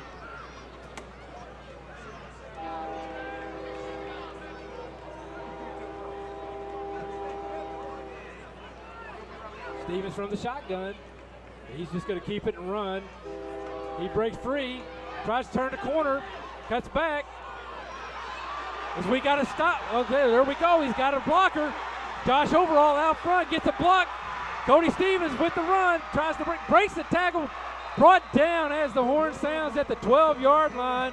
So Cody with a great run from the 5. He gets a 95 minus 10, an 85-yard run for Cody Stevens. Just needed one more blocker out there and just couldn't get it out there. So great effort by the Bearcats to get some momentum going into halftime. And at the half, these Caruthersville Tigers leading Dexter 41-28. We're going to take a break, and we'll be back shortly with Kevin Bishop from the Booster Club.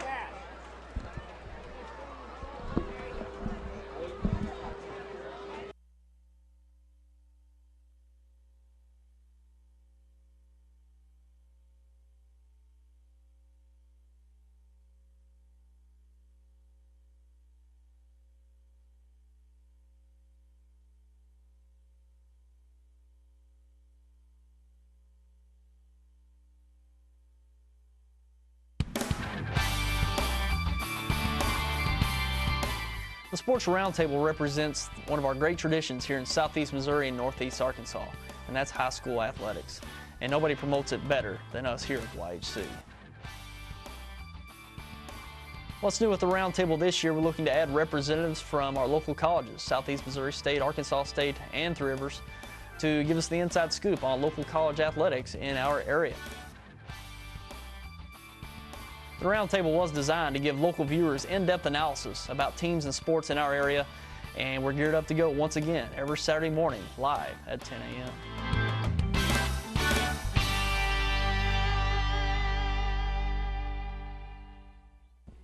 And we're back here, homecoming night, Dexter High School, Charles Bland Stadium. The Dexter Bearcats find themselves trailing by 13 here at halftime.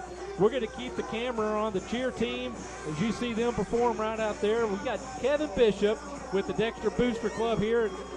While we're looking at the cheer team, Dexter, Kevin, we talked about it already tonight, but that Bearcat looks awful good on the 50-yard line. I know the Booster Club's responsible for that. Yeah, that was a project that the Booster Club wanted to put together this year, and I think it's went over really well in the community. I've seen several pictures taken around it, and everyone in the club, we enjoy getting out here and doing it. Good deal. We also comment about the Bearcat paws underneath each goal post, the DHS in the end zone. Wouldn't be not a bad idea. We need to talk with the Booster Club how we get that, instead of it being from like the 47 to the 47, we stretch that puppy out 45 to 45, or maybe to the 40-40. I'll have to bring that up the next meeting. Got a 20-yard Bearcat out there and stuff. But hey, Kevin, we talked about that. We've also talked about some other things this evening of the portable water jug that the Bearcats have here on the sideline, with all kinds of neat things that the Booster Club is doing. But one of the things is a tournament, a dodgeball tournament tomorrow night as a fundraiser. Please tell us a little bit about that. Yeah, you mentioned it, Ed. I mean, we're not able to do the things for the school that we do without the support from the community, different businesses in town. So tomorrow night we're hosting the first ever dodgeball tournament here in Dexter. Would like to invite the community to come out and support their teams. Starts at 5 o'clock. Admission's going to be $3. There's going to be a Mr. Dexter pageant as well, so that should be entertaining for some of these senior boys having to walk out and play the pageant role. And also YHC will be there recording and showing that on Channel 21 sometime next week. Well, I may have to get with Tyler after the game, see if he might need some announcer for tomorrow. That might be a little bit of fun. Hey, but tell us, that game is at the Bearcat Event Center? No, it's actually at the high school. Okay. It's going to be at the high school, and again, it starts at 5 o'clock. Going to be not a true double elimination, but a lot of people are familiar with the Bloomfield Christmas Tournament. We'll have a winner's bracket and a consolation bracket. Already been a lot of trash talking going on out there, so be a really good time. And like I said, all of these funds go back to your Dexter High School, your middle school. Gives us the money to provide things like the water cooler, interactive material that we use in the classrooms, paint the Bearcat. So we'd appreciate everybody. Think it'll be a good time, and like to invite everybody out and watch some of these old guys try to get at it a little bit. Well, good deal, Kevin. We appreciate what you do. You're very active here in the community. You're up here in the broadcast booth with us for a couple of games. Looking forward to get you here maybe on that last game of the year, be the final district game against Fredericktown after we go to Kennett next week and then to New Madrid. And I believe that's correct. And I believe we're going to be broadcasting, YC be broadcasting live from Kennett next week. So hopefully Tyler, I can stay in his good graces. He might let me go home and call a game there at my alma mater, as they're, I'm sure, having a test with the Sykeston Bulldogs this evening.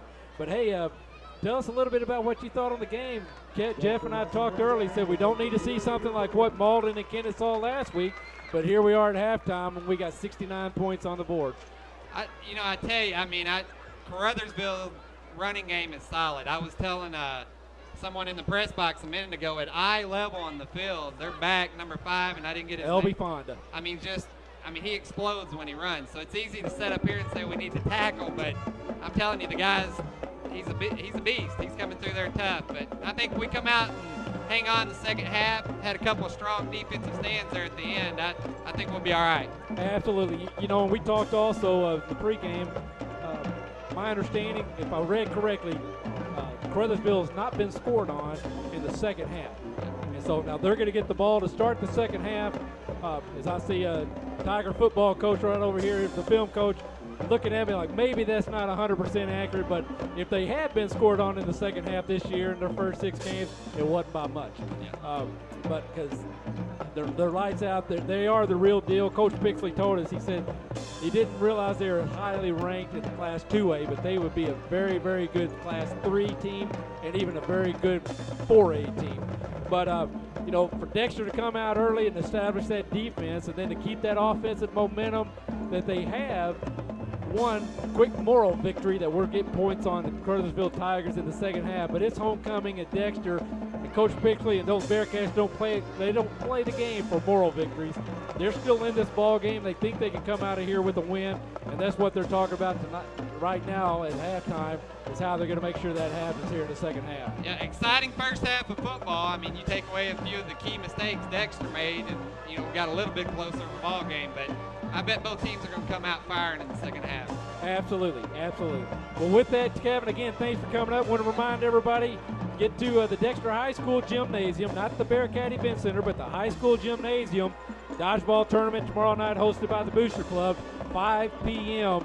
There's about a dozen teams in this, and as Kevin said, there's been a lot of talking, a little bit of trash talking, but a lot of talking around the Dexter community going on about the dodgeball tournament tomorrow night. Ought to be a lot of good family fun. Bring everybody out. Kevin, thanks for coming and talk to us. We're going to take a quick break. We'll be back shortly. You're watching Dexter Bearcat Football Live on YHC TV.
Welcome. I'm Ed Gargas alongside Jeff Bush. You're getting ready to see live Dexter High School football from Charles Bland Stadium. It's homecoming tonight as the number 4 team in Class 2A in the state of Missouri is coming to Dexter tonight, the Caruthersville Tigers.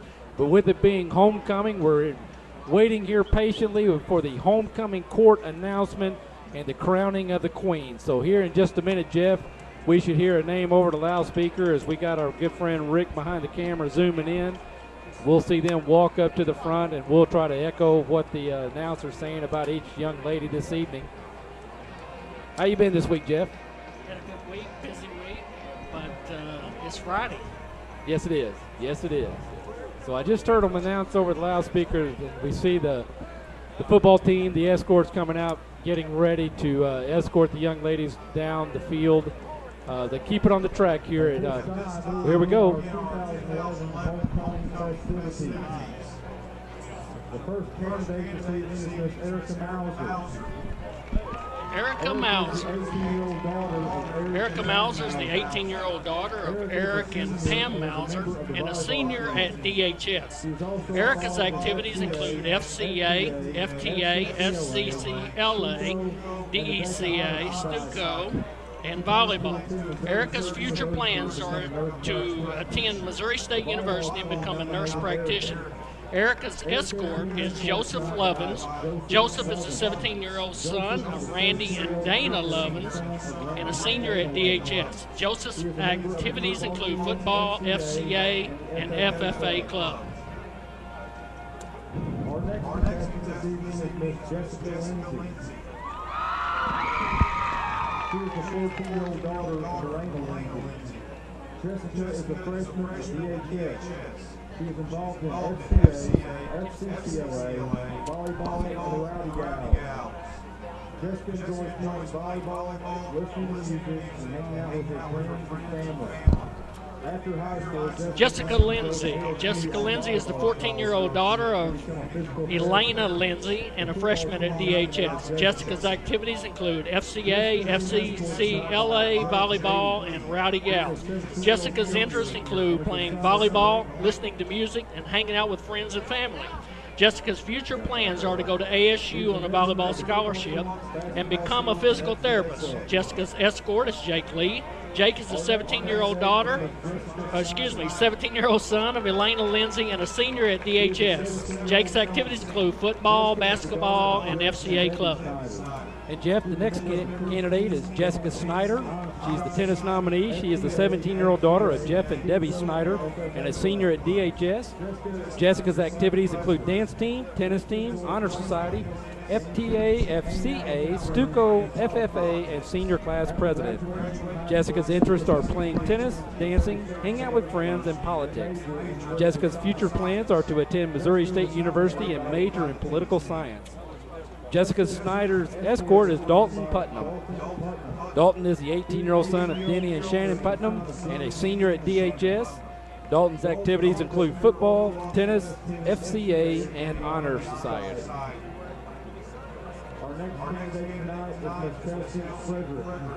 And Jeff, the next candidate is Kelsey Frederick, the cheerleader nominee. She is the 17-year-old daughter of Michael Frederick and Mary McFall and a junior at DHS. Kelsey's activities include football, cheerleading, chamber choir, show choir, FCA, Stuco, dance team, and FTA.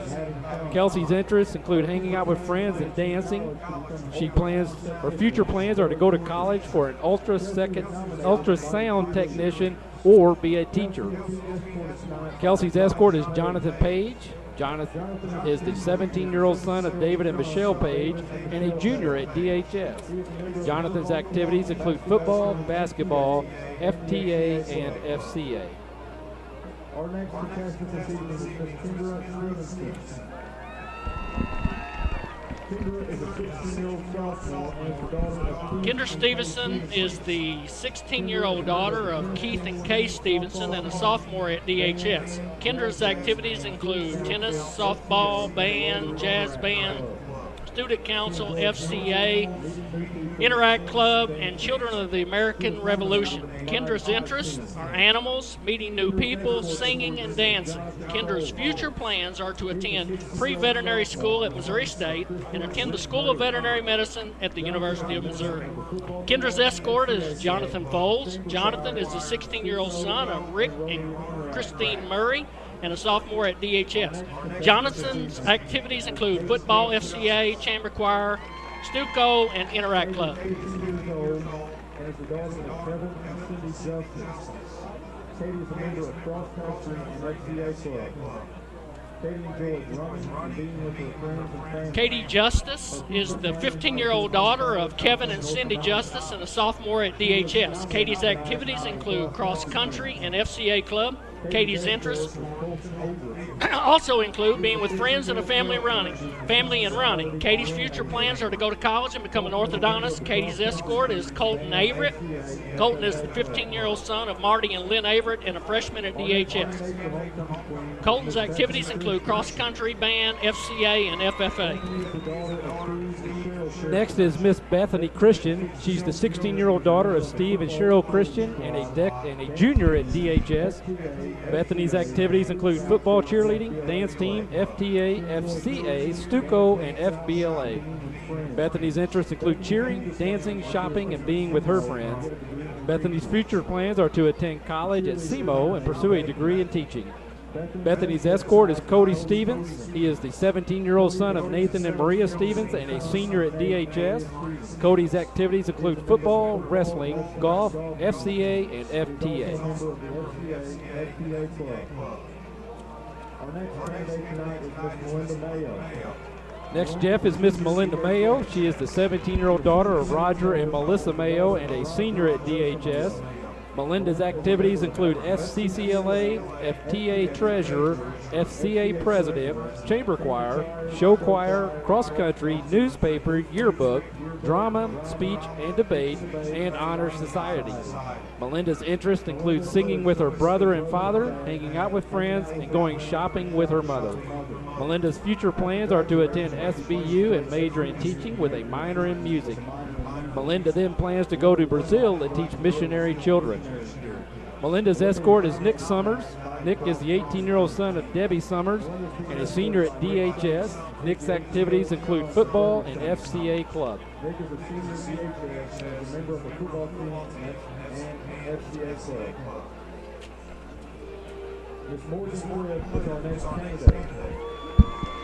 Morgan Cliff is the football nominee. Morgan Cliff is the 15-year-old daughter of Steve and Cherie Cliff and a sophomore at DHS. Morgan's activities include football, cheerleading, dance team, track, FCCLA, Stuco, FCA, chamber choir, and show choir.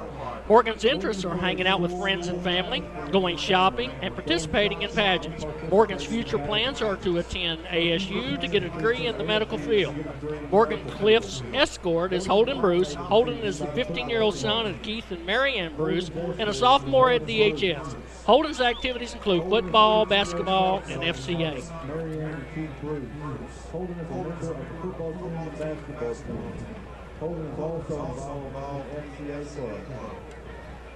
Our final candidate this evening is Miss Lauren Ward. Miss Lauren Ward is the final candidate, Jeff. She's the volleyball nominee and the 17-year-old daughter of David and Joy Ward and a senior at DHS.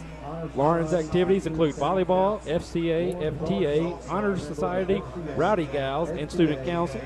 Her interests are playing volleyball, spending time with friends and family, and laughing. Lauren's future plans are to attend Maryville and major in physical therapy. Lauren's escort is Tyler Miller. Tyler is the 17-year-old son of Travis and Tracy Miller and a senior at DHS. Tyler's activities include FCA, football, basketball, tennis, and Honor Society. Tyler is also involved in FCA and Honor Society. Our retiring queen is Miss Madison Pixley. Madison is the 18-year-old daughter of Amy and Coach Karen Pixley. And of course, Jeff, as we'll all recall, Madison Pixley, Coach Pixley's daughter, is the retiring queen. She'll be here to crown the new queen. Madison is being escorted tonight by Jordan Miller. She's a 16-year-old junior and the son of Tim and Jeff Miller. Jordan is a member of the football and baseball team. Jordan is also a member of the FCA club.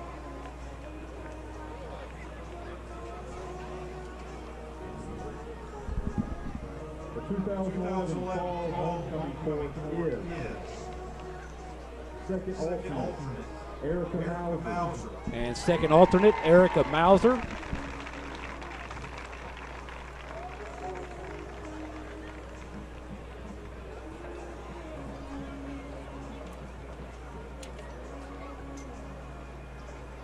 First alternate, Jessica Snyder. And first alternate, Miss Jessica Snyder. Congratulations to each of those young ladies.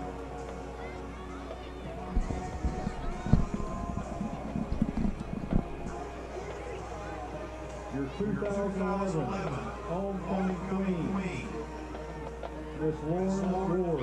And Jeff, the 2011 homecoming queen is Miss Lauren Ward.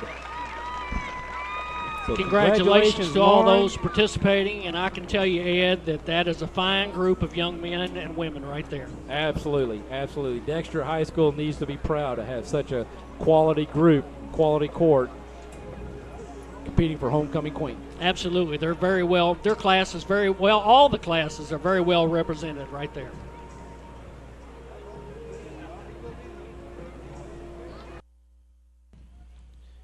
And we're back. You see the Bearcats there getting together on the sideline as they prepare to come take the field for the second half here, homecoming night. Jeff, real quick before we hit some of the first half highlights, those who didn't take a break, listen now to get a catch up on the Cardinal game. We're in the bottom of the fourth. Cardinals on top, 1-0. Carpenter and Halliday, quite the pitching duel going on so far. But real quick, talk about, I'll get some of the team stats here on offense, let you hit some of the individual stuff, and then we'll see what we can do about defense. But first downs, Dexter Bearcats on leading that 16-14. That's a lot to do because a couple times Caruthersville only had the ball one down and or one series and scored. But yards gained, Caruthersville Tigers 219, Bearcats 215, very equal there. We had some lost yards, so net yards rushing 188 to the Tigers, 215 for the Bearcats. Bearcats winning the rushing game. Passing, Tigers 215 yards, Bearcats 125. So total yards 340 for our hometown Bearcats, 403 for the Tigers. In individual stats, the Caruthersville Tigers, L.B. Fonda carried the ball 11 times for a net 170 yards or 15.5 yards per carry, and also had 3 touchdowns with the longest run of 80 yards. Also carrying the football for the Tigers, Daryl Monroe carried the ball 3 times for 13 yards or 4.3 yards per carry. And Tyler Cobb carried the football twice for 22 yards or 11.0 yards per carry. On the Dexter Bearcats side, Cody Stevens carried the ball 9 times for 142 yards, 15.8 yards per carry, and 1 touchdown with an 83-yard run. Nick Summers carried 6 for 61 yards, 10.2 average. His longest was 20 yards. Josh Overall carried 5 times for 12 yards for an average of 2.4. Passing for the Caruthersville Tigers, Tyler Grissom had 16 attempts, 9 completions for 215 yards, 3 touchdowns, and a longest pass of 53 yards. For the Dexter Bearcats, Cody Stevens attempted 12 passes, completed 8, threw 1 interception, and 8 completions for 125 yards with the longest of 25 yards. Chase Young had 4 receptions for 63 yards. Tyler Miller had 4 receptions for 62 yards. Both of those longest was 25 yards. Receiving for the Caruthersville Tigers, Jamal Johnson had 3 receptions for 60 yards, 1 touchdown. L.B. Fonda received 2 passes for 42 yards. Daryl Monroe also had 2 passes for 59 yards and a touchdown. So as far as total offense, I'd say the Dexter Bearcats matched up. Really, the difference in this game, Ed, is the 3 turnovers. Absolutely, and of course, no surprise either, Caruthersville's ability to capitalize on those turnovers. So, well, hey, we're getting ready to line up. There's the whistle. We see Alex Cliff going to be doing the kicking duties here for the Bearcats. He's got his hand up. There's the kick for this second half. And it winds up with fake to L.B. Johnson this time. Kept by number 22, Tyler Cobb. Really brought down there by the Bearcats. Maybe a gain of 3 or 4 on the return. And the Tigers are going to come out with the ball on their 20-yard line here to start the second half. Yes, Ed, to start the second half, the special teams picked up where they left off. And special teams has really done a fairly good job tonight. Hey, real quick, Jeff, I want to say thanks to New Wave Communications. Not only do they bring the physical plant capability for a YAC to bring the game out through the cable system and also into the internet, but they have provided internet here in the press box. So I've got the iPad followed up. We're going to try to follow the Cardinals a little bit close to the rest of this. And there's L.B. Fonda breaking tackle after tackle. Stiff arms Dalton Putnam, but Dalton runs him out of bounds, but not until after a gain of about 24-yard line. Or 24 yards, and it'll be a 1st and 10 Tigers at their 44-yard line. So now we've got the ball game pulled up on the iPad, Jeff, and so it's still 1-0, bottom of the 4th. 2 outs, man on 1st and 2nd. Ibanez is at the plate. 2-2 is the count. You know, when L.B. Fonda runs the ball, it almost looks like he's got grease because the players, when they go to tackle him, they just slip right off of him. And that's due to his athletic ability and the speed. They just you can't arm tackle a man with that much athletic ability. Not a bit. There's the tackle or the handoff to Jamal Johnson, unable to turn it upfield. As he was brought down by Garrett Ray, number 5 for the Bearcats for no gain. 2nd and 10.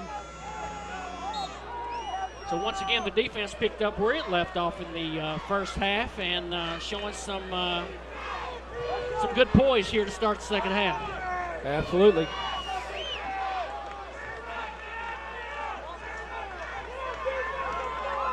Grissom getting the play from the sideline. From the play clock down to 3.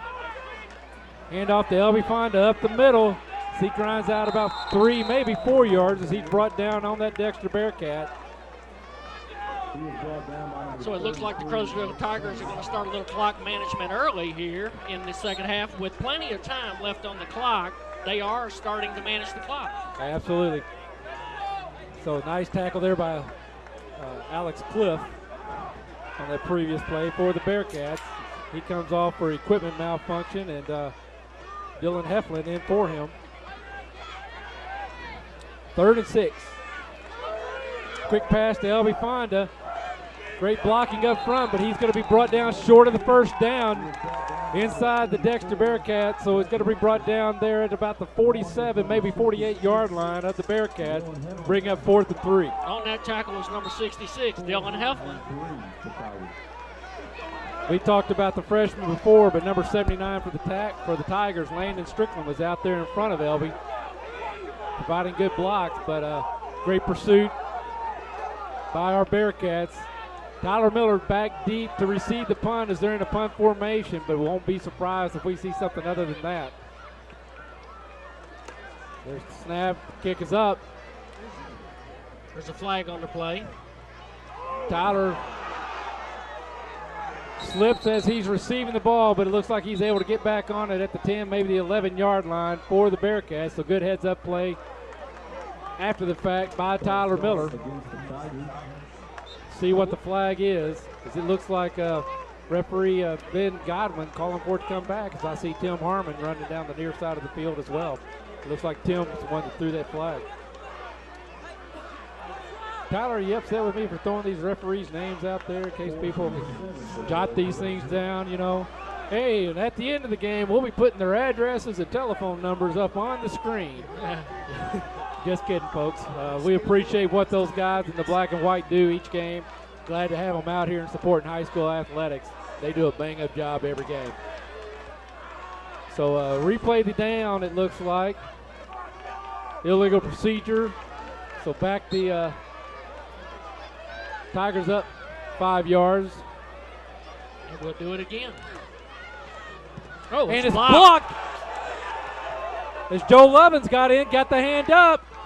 And it's going to be recovered by the Bearcats inside the 50. So recovered by number 44, out Zach Watson at about the 48-yard line of the Tigers. So great pursuit by Joe Lovins, and then heads-up hustle by Watkins after the fact to get that ball. So these Bearcats, they're coming out and fired up. Big defensive stance on the first series after the run by Elby Fonda. But a lot of momentum now here for these Bearcats. See if they can get a score and get right back in this ball game. Well, they got to make something happen. They can't wait on Caruthersville to make a mistake. They've got to make something happen. Absolutely. So Alex Cliff at the fullback, Josh Overall tailback. He splits back, cuts back up the middle. Going to be a gain of about 6, maybe 7, as he's brought down at about the 41-yard line of the Tigers. Nothing fancy on that play, just a straight handoff off guard there, and Overall just kept his legs turning and got about 8 yards on the run. Looks like the scoreboard's going to call it 7. But as you said, good run there by Josh. Great blocking up front for Alex Cliff and the offensive line.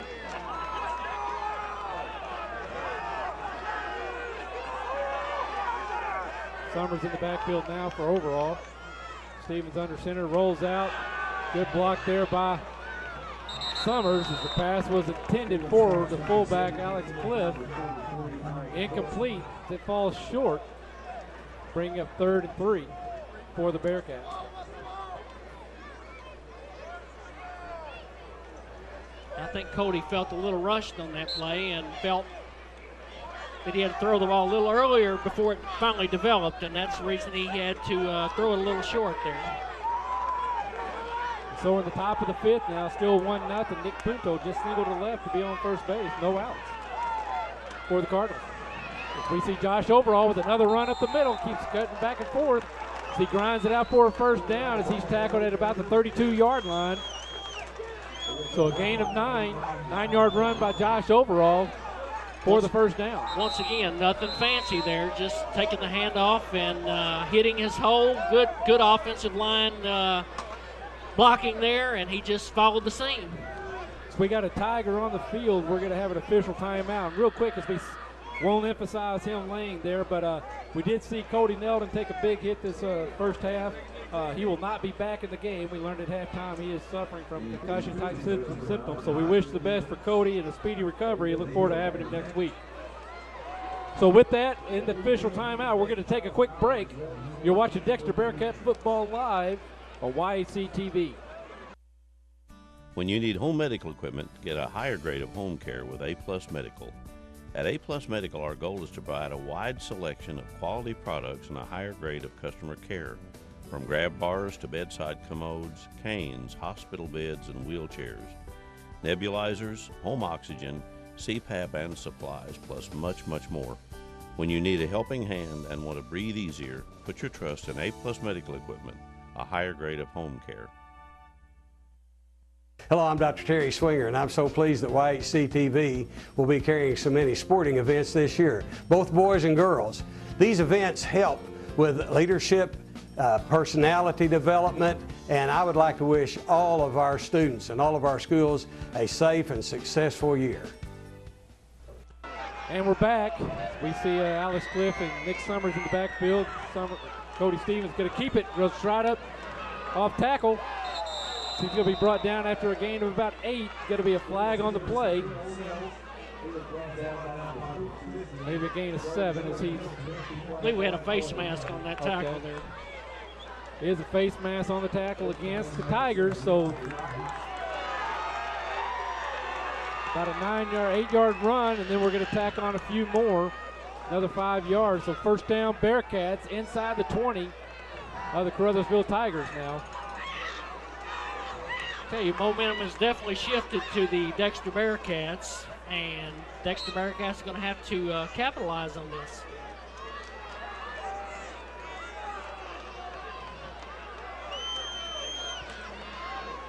Hand off to Alex Cliff. Straight up the middle. Big hit by Alex Cliff.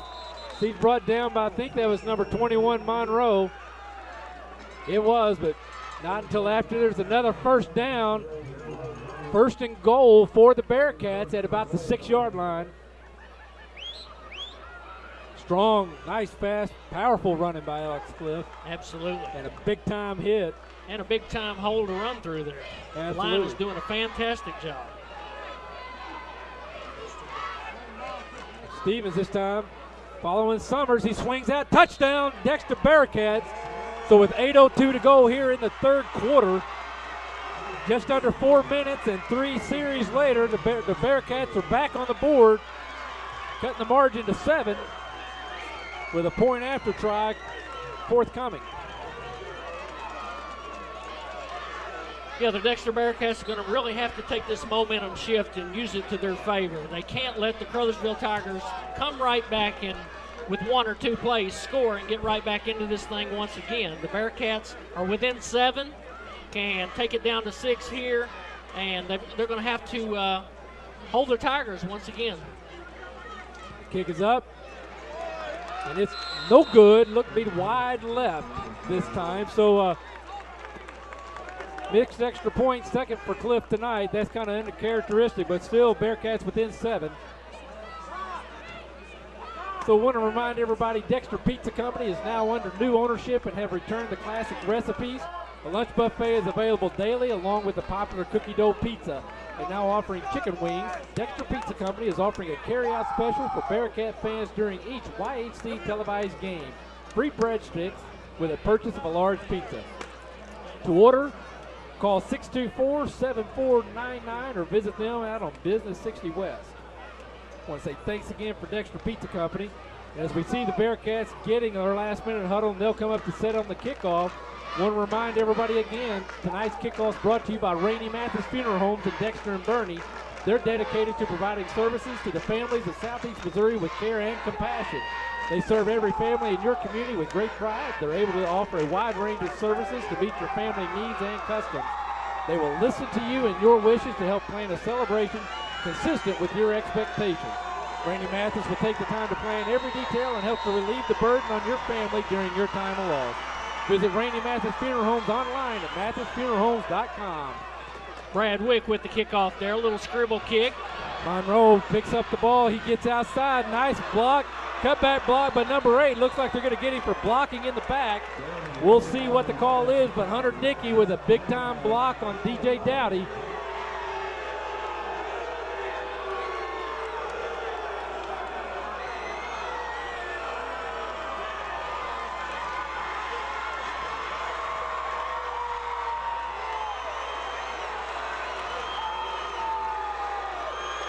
We hear from the stands. Those wearing the black and red seem to be cheering, but those in the white and red, not quite as happy. So let's see what the call is, and I expect to hear a little bit more from those packed house tonight. Well, the block in the back by the Tigers, so that's going to bring the run back. And here comes the block. Right here, DJ Dowdy closing in. It was a good call because his back was clearly two. Did not get the helmet out in front. So still, first down and 10, first for the Tigers, just inside their 35-yard line.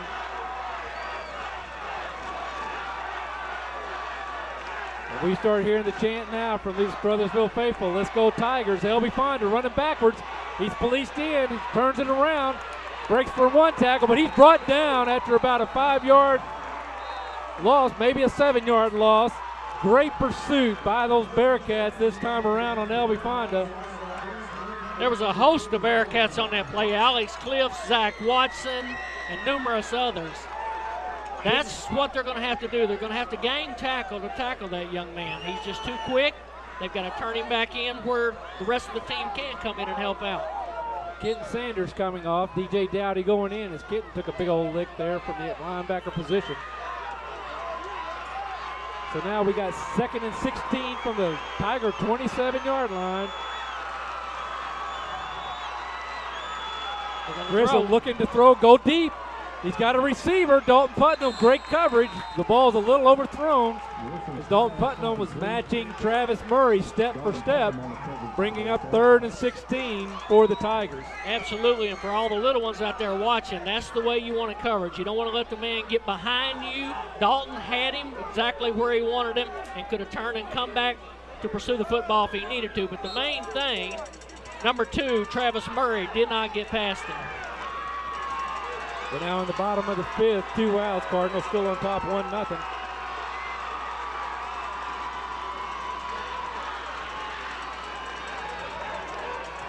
It's pass back to Murray.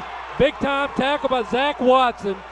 As Murray was coming back across the middle, and Zach Watson meets him head on. Nice tackle. And with that, go ahead, Jeff. I was going to say the Dexter Bearcats, it's clearly a different team this second half than we saw the first half. Absolutely. We saw a little defensive momentum gaining there at the end.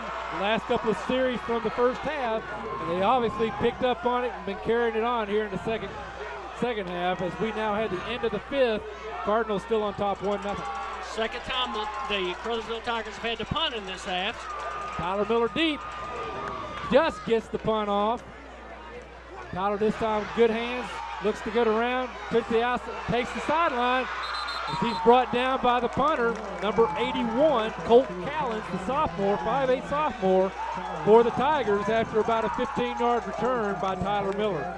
The Bearcats are poised, Ed. It looks like they're just settling in, making the Caruthersville Tigers play their game, and that's what they're going to have to do. They don't have to get it all in 1 or 2 possessions, just gradually use the clock. They're right back in this thing. They're down 7. They control the football, and they're in the driver's seat right now. Absolutely. They may be in the driver's seat, but those Caruthersville Tigers still sitting in the front seat with them. I'd like to see them put the Caruthersville Tigers in the back seat after these next couple of series. No doubt about it.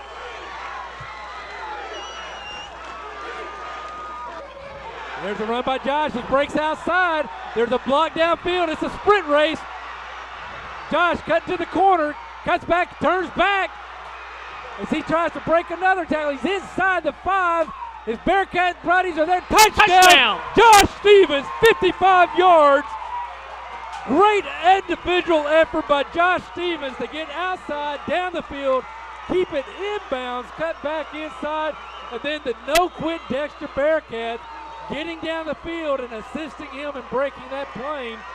And there you see, there's the quick cutback there. Nice blocking downfield by the Bearcats.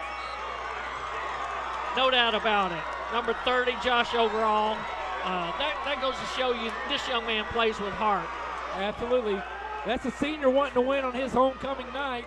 It's a senior wanting to get a conference win.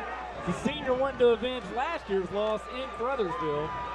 And we now have a 1-point game with Alex Cliff on for the point after. The ball's down, the kick is up.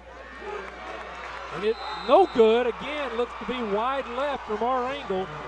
So the Tigers will retain a 1-point lead with 5:51 to go here in the third quarter.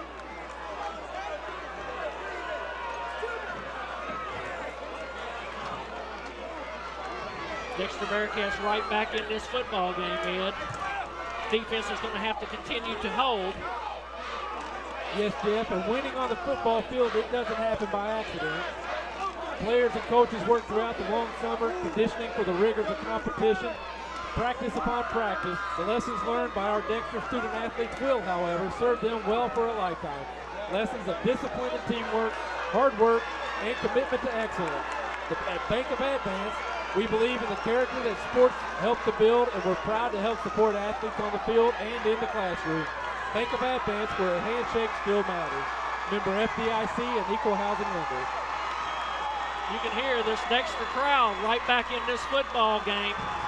Absolutely, you know, it had great activities there at the halftime. A lot of times we might see some of those Dexter faithful slip out after halftime, but not tonight after homecoming.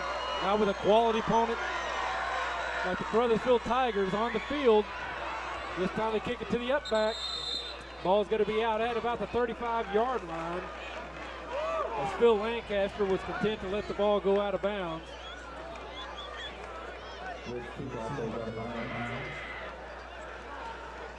So, yeah, there you can't intentionally kick it out of bounds. So, ball's going to be advanced to the 40-yard line. So the Caruthersville Tigers are going to start with a short field. Excellent field position again as they had most of the night.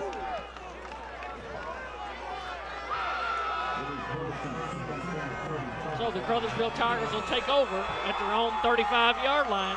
And we'll see what the Dexter defense does on this round.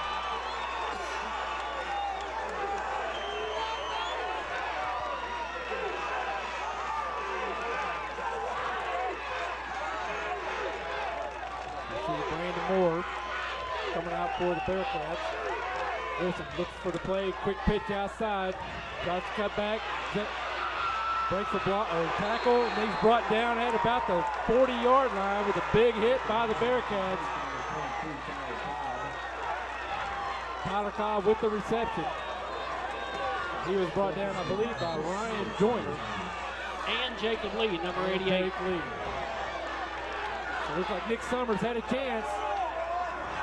A tackle for a loss, but that quickness and strength of Murray able to shake free of Nick Summers.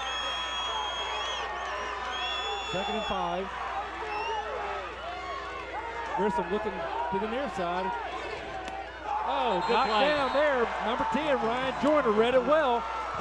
Dalton Putnam was behind, but a great coverage there underneath and over the top by the Bearcats as that pass was intended to Travis Murray. Incomplete, bringing up 3rd down and 5 now. Absolutely. The way they had defended there, Tyler Miller, Dalton Putnam, and Joyner, all three collapsed. Just great pursuit of the football.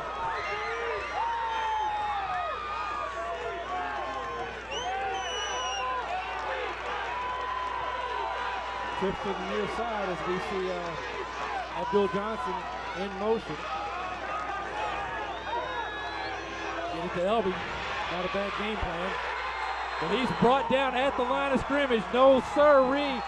Nick Summers and Dylan Heflin on the tackle, bringing up 4th and 5. That defense has really stood the test of time here. They won't be denied, and they've come up and picked up where they left off with the last possession. There we see Cope Callens in. He's been doing the punting duties here for the Tigers.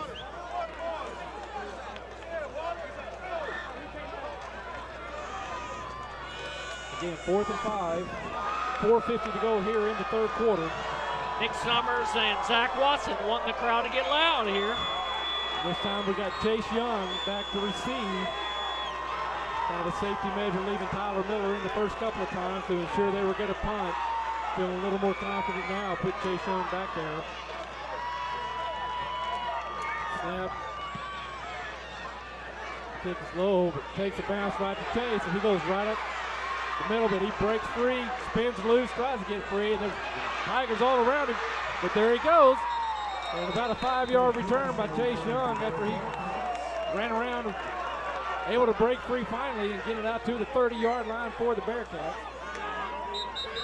We see the Bearcats taking the field. We got an official timeout with a player on the ground. And just remind everybody, Jeff, right now, Pizza Hut, get any pizza, any size, any topping for only $10 when you place a carry-out order. But they have a second special for that $5 pizzone. It's a huge individual calzone stuffed with your favorite toppings and cheese for only $5. Choose from 3 recipes, a meaty, a pepperoni, or a supreme. Pizza Hut is open until midnight on Fridays and Saturdays. They open every day at 11 a.m. Give them a call at 624-5333. I'm not sure, but I think that's Dalton Putnam down on the field. It is. Looks like an ankle injury or a knee injury there. So there we see Corey Blocker, Coach Pixley out. Again, Bearcats, they got 2 great ones in Dr. Gibbon and Corey Blocker here each and every game, and not just at home, but on the road as well, providing excellent medical services to our team during the games on the sideline. And I know Kenton Sanders was hurt early in the second half, and they were attending him. I'm not sure if they left the field with him, or there comes Doc Gibbon back on the track now. So as we see, as we said earlier, Cody Nelton took a big hit in the first half, has some concussion-type symptoms. We're not going to see him back. Garrett Ray took a bad hit early at the first play of the game, I think, but we've been making a difference, and it's coming back to him now. So Brad Wick also on the sideline. So there's been some big-time hitting going on in this ball game. Cody Stevens runs up the middle, breaks a tackle, but he can't get free from Monroe. So he's brought down after a gain of about 5 at the 35-yard line of the Dexter Bearcats. Once again, a good effort by Cody Stevens. He's done that all night and continues. Cody, a great little athlete himself.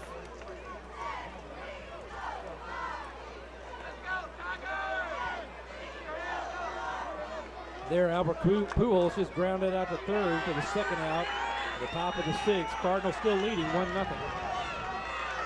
Cody Stevens in the shotgun. He's going to hand off to Nick Summers.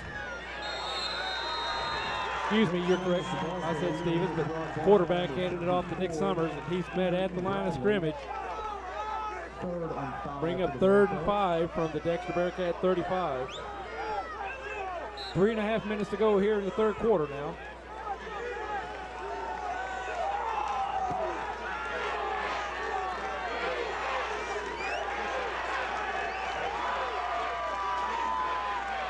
Cody rolling. Got Chase Young open, complete and out of bounds at the 50 for a first down. Going to be actually just inside the 50 as we see Tim Harmon there mark it off. Yeah, Cody Stevens and Chase Young just playing pitch and catch there. Just a little simple down and out route. Stevens rolled to his left and found Young open. Good execution there, good route run by Chase. First down Bearcats.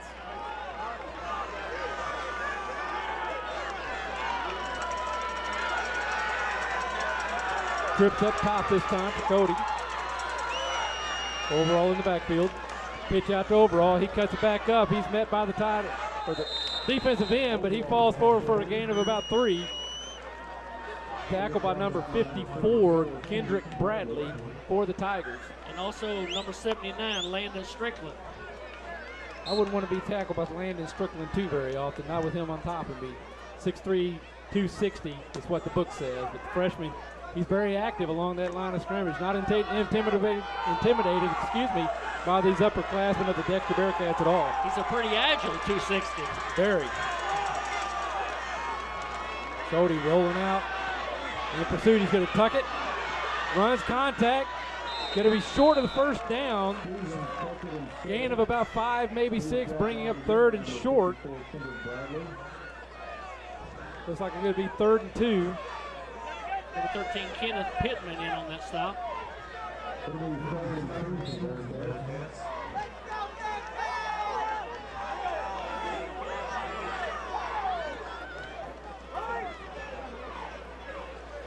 Alex Cliff in for the Bearcats in the backfield. Inside of 2 minutes now of the third quarter. Bearcats still down by 1.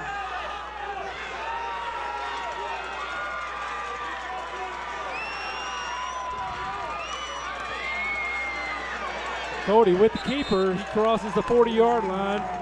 Down at about the 36-yard line of the Tigers for a first down. Once again, Cody Stevens had the option there to hand off to Alex Cliff or run the ball himself. He fakes the ball to Cliff and keeps it, and first down and more.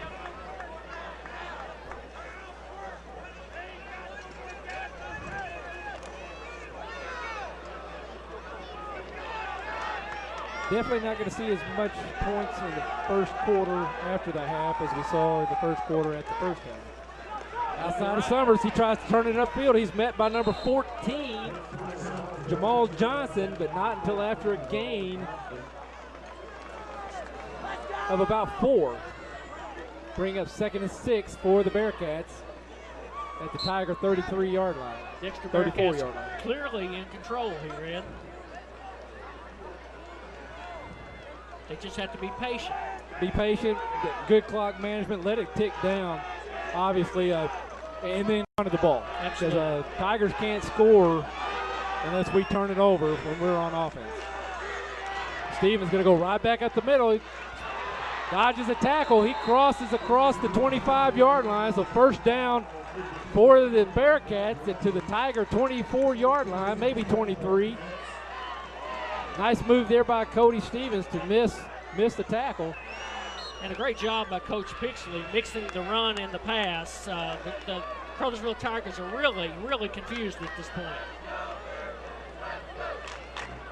And if Cody didn't have that agility to jump back and just miss, that was going to be a big-time hit on our quarterback. This time to Summers. He's met at the line of scrimmage, brought down by number 63, Lamar Gray, but not till after a gain of a few.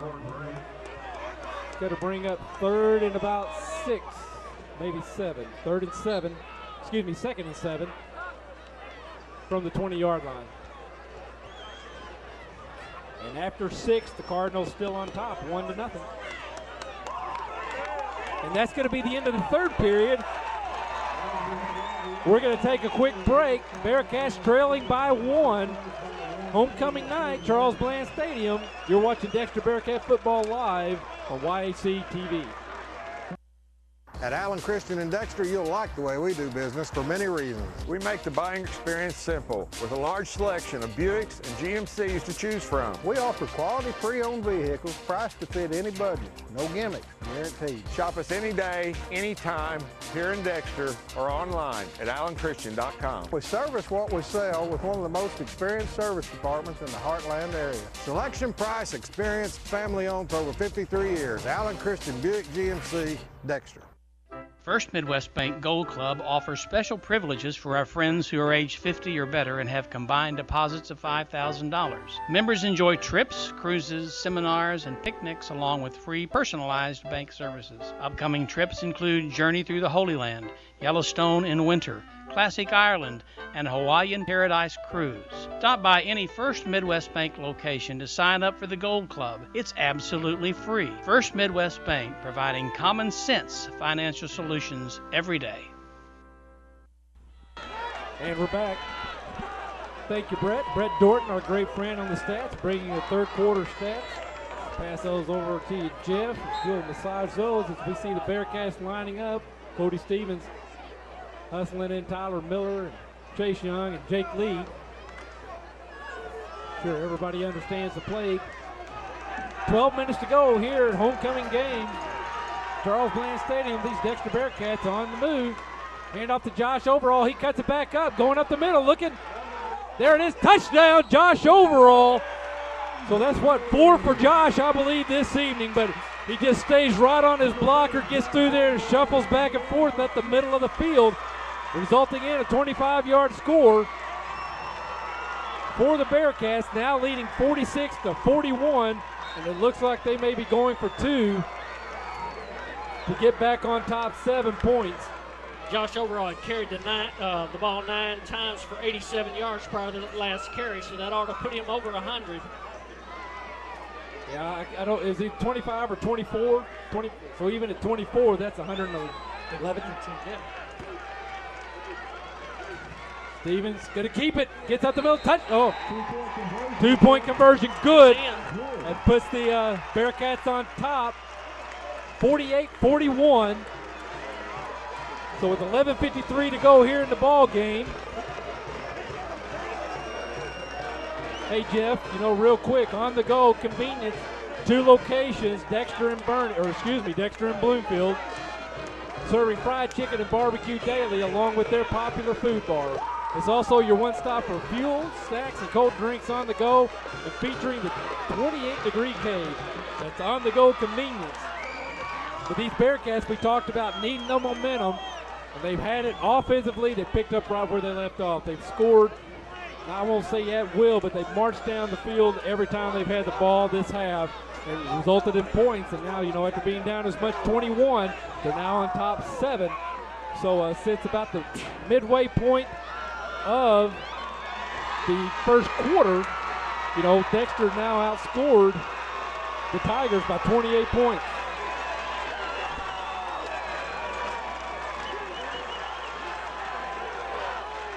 Hey, we got an email from Sergeant Matt Overall. Just wanted to say thanks for the broadcast online from Fort Riley, Kansas. Great to see the Bearcats from Kansas and Iraq. Goal number 30, that's Josh Overall and all the Bearcats. Hey, Sergeant Overall, appreciate the email. I did my pre-deployment training at Fort Riley, Kansas, 42 days back in January, February 2003 before my 1-year stint. So appreciate what you guys do there, both at home and abroad. Appreciate you watching this tonight. So Zach Watson on the tackle with that kickoff, and Tigers going to start at their 30-yard line after the return. 11:47 to go in the ball game. 7-point lead for our hometown Dexter Bearcats. Hey, and Amy Wilson, we're very happy to see Tyler Miller, their favorite Bearcat, back on the field tonight. They're cheering loudly for him and the other Bearcats and enjoying every minute of the game. Thanks as always for the broadcast. Great job with the camera work and commentary again tonight. Well, thank you very much, Miss Wilson. We appreciate you being able to watch the game. We love bringing it. There's the handoff. Man in the backfield is Monroe. Stood up and thrown backward for a 5-yard loss. Number 50 there, Chase Snow leading that charge of the Bearcats. And number 66, Dylan Heflin. So these Dexter Bearcats, they seem to be getting stronger and stronger on defense with every play. Ed, I don't know if the Caruthersville Tigers are depressed or they're just getting tired, but they're just not firing off, and that Dexter front line there is in the backfield by the time he handed the football ball. Well, Coach Pixley and his sideline staff, they've done a great job of rotating Bearcats in there, especially in the interior. Interception! Garrett Ray, number 10, Ryan Joyner, touchdown, pick 6. Bearcats are on a roll. 11 minutes to go here in the ball game. Bearcats now on top, 13 points. There is a flag on the field. Let's see what the call is. But a great read by Ryan Joyner. And like I said, it looked like the whole Caruthersville Tiger line just went flat down and tried to chop block the Bearcat line. There were everybody laying on the ground. There was a chop block on Alex Cliff. He took his legs out from under him, and I wasn't sure if he was going to get up there, but that was a very well thrown ball. Ryan Joyner was just right there and stepped in front, did what he needed to do, took the ball to the end zone for the touchdown, Yes. And the Bearcats have clearly got the momentum in their favor. So a penalty is assessed against the Tigers, and so the touchdown is good. Again, Ryan Joyner, great read, and great reaction, able to keep those hands. You know, we saw Tyler Miller do the same thing just early in the game. Tyler just not able to clap to keep a hold of that ball for that pick six. So great to see it here. And now, you know, really since the middle of the first quarter, been a 35-point swing by these Dexter Bearcats as they're up 13 points, hopefully making it 14. Oop, they're going for two. As we see Josh Overall and Cody Stevens in the backfield. We got trips right, 4, 5, and 3. And there's Cody again for the two-point conversion to put the Bearcats up 56-41, or 15 points, with now 11 minutes to go here in the ball game. You know, Ed, we've talked about how the Caruthersville Tigers in the second half hasn't given up very many points at all. The Dexter Bearcats own the third quarter with 12 points being scored in the third quarter, come right back here in the fourth quarter and have scored another 8. So, excuse me, is it 16? 16 here in the fourth quarter already. So 28 points in the second half already. And there's plenty of time left to go. 11 minutes left in this football game. But keep in mind, the Caruthersville Tigers is quick, and with their agility, it only takes one play for them to get in the end zone. Absolutely. And in fact, they got the ability they've shown tonight. They can do it on this kick. In the top of the 7, 2 outs. Cardinals still on top, 1-0. And a man on first. This game is far from over. That penalty will be assessed on the kickoff here, Ed. Yes, and the Bearcats will get the kick from the 50-yard line, I believe.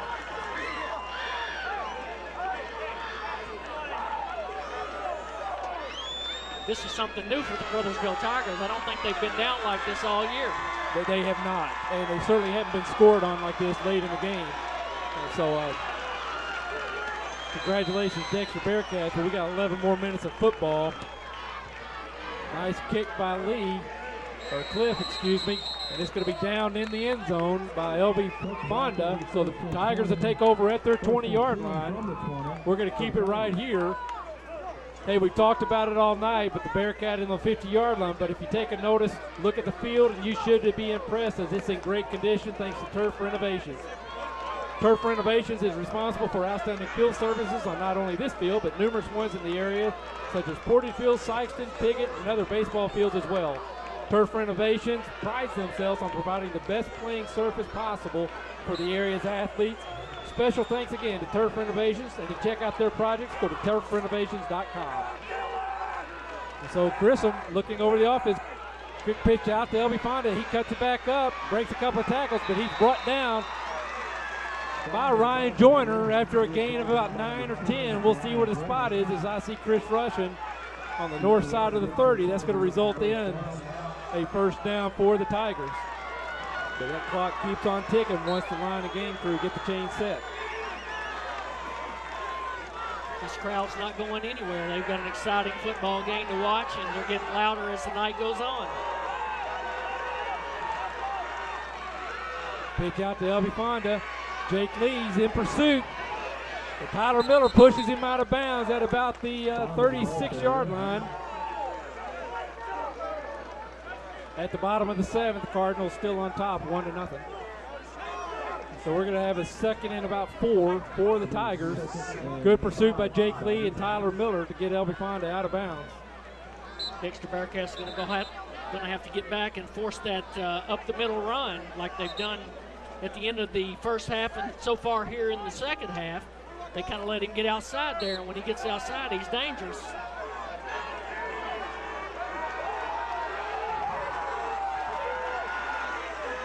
There's the handoff to Monroe right behind the tackles. He finds out another 10 yards, 9 yards.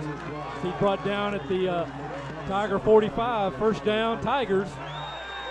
Good hard run there by Darryl Monroe.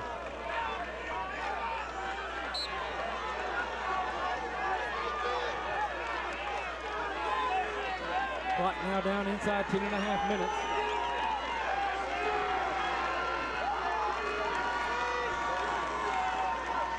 Pitch out to Monroe, he turns it up. Ben at the defensive end.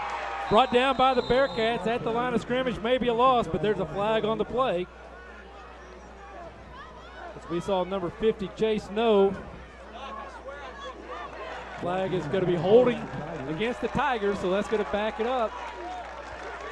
Bring up second down. Yeah, that happened right in front of the official, and he reached and grabbed the flag real quick, and he didn't hesitate. So great pursuit there by Chase Snow. And it looked like number 54, Joe Lovins, for the Bearcats, was also going to be there to make the tackle, and I believe he may have been the recipient of the holding call.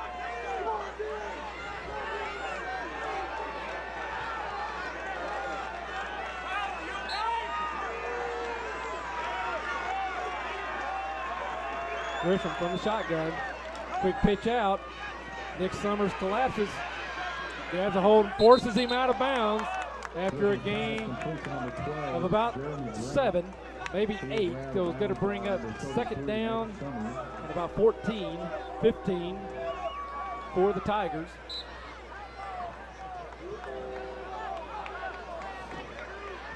Quick pitch to catch there between Grisham and Jeremy Grant. We see Lancaster's on the near side now for the Tigers. Grisham from the shotgun.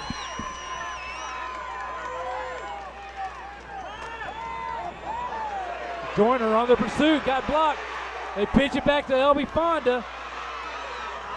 He shuffles his way around. It gets loose, but he gets up to the original line of scrimmage. But heads up play by Grisham as LB Fonda stayed back to block, and he was free. And last second, just a flick. And LB doing what LB does best, cut back, break a tackle, and then scrambles on up for about a 12-yard gain to bring up 3rd and 10. Yeah, and LB took it from one side of the field to the other. Of course, he's got the speed and the advantage. The wider the field, the better off he is, and he really took advantage of it and turned a busted play basically into a good game. Absolutely. So 3rd and 10. Grisham collapsing in the pocket under pressure, brought down nice. Oh, what a hit there. There's Brian Joyner with the big hit on Grisham as he brought him down at the line of scrimmage, bring up 4th and 10. Alex Cliff stood him up inside, and Ryan Joyner pounded him. That's great team effort there. And it'll be 4th down and 10. Clock's ticked down inside 9:30 now. Again, the Bearcats with a 2-touchdown lead, 15 points. The Tigers going to elect to punt, as I see, or at least we believe, as Cope Callens is back to receive the long snap. Chase Young deep for the Bearcats.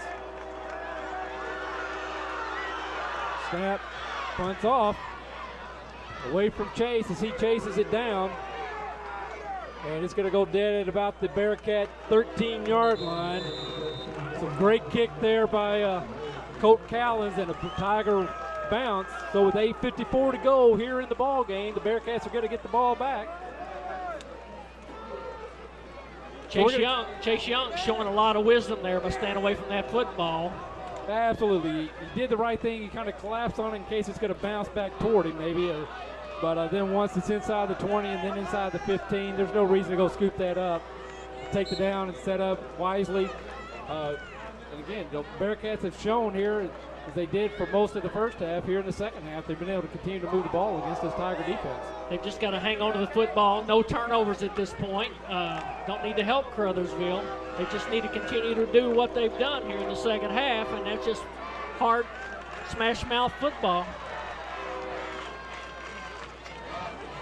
Overall, up the middle, brought down at about the 17-yard line.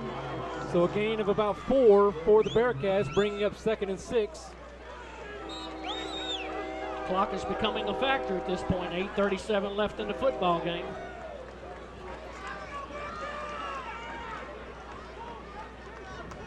Cody Stevens will be using clock management at this point. Yes, we ought to see that game clock tick down close 5 seconds or less every play now. And we saw that early in the season when the Bearcats had a lead.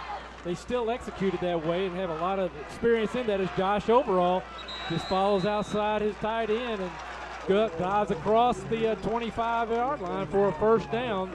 for these Bearcats. Once again, great run there by Overall. He just patiently waits for the hole to open. He hits the hole, and once again gets the first down. And in the bottom of the 7th, Phillies have 2 outs. Abanez is at bat. He's 0 for 2 for tonight's game. Nobody on.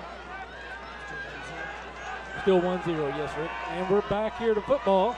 Cody Stevens from the shotgun. Fake the handoff to Overalls. He springs outside. There's good field blocking downfield by Tyler Miller.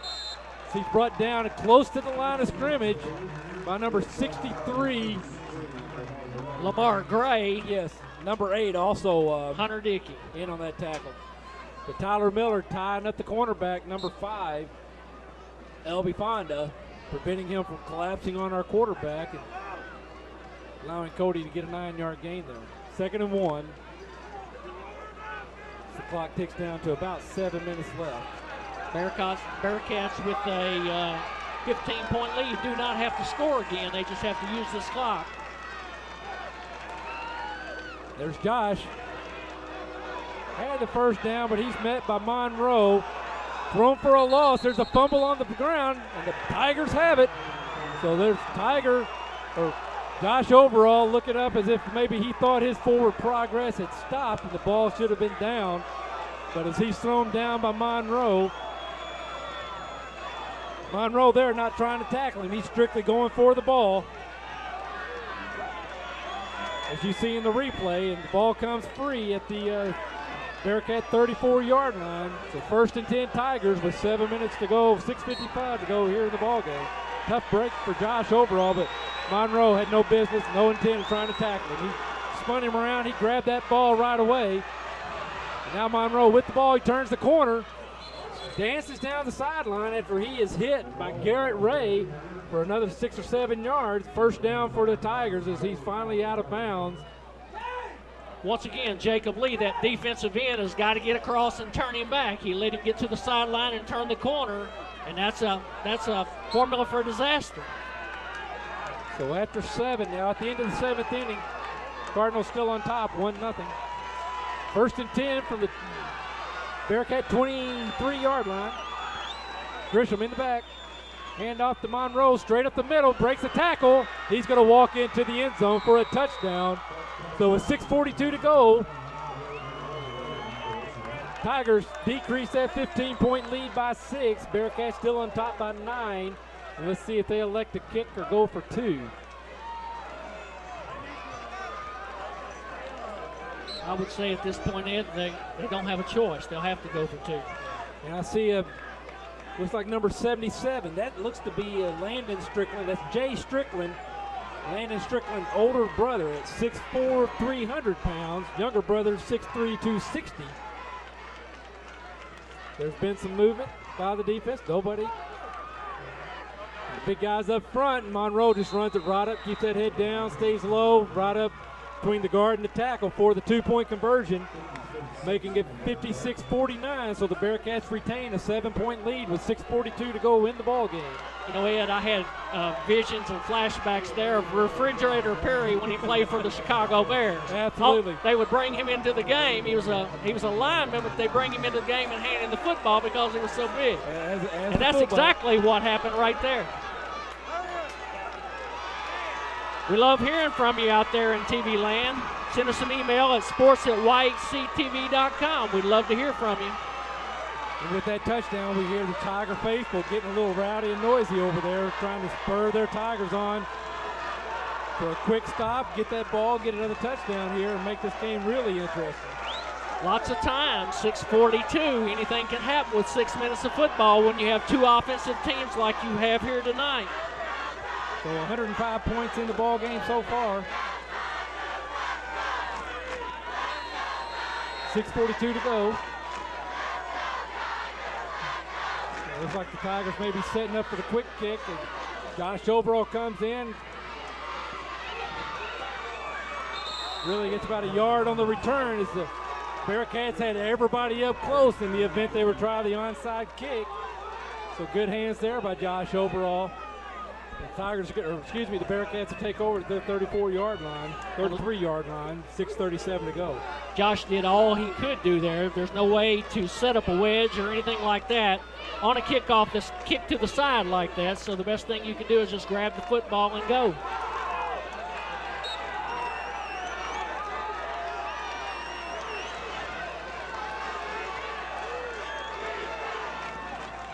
Stevens going to keep.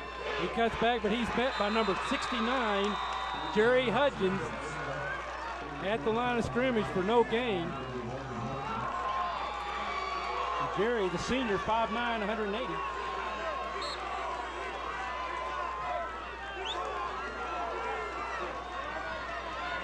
The clock ticks down, approaching 6 minutes now.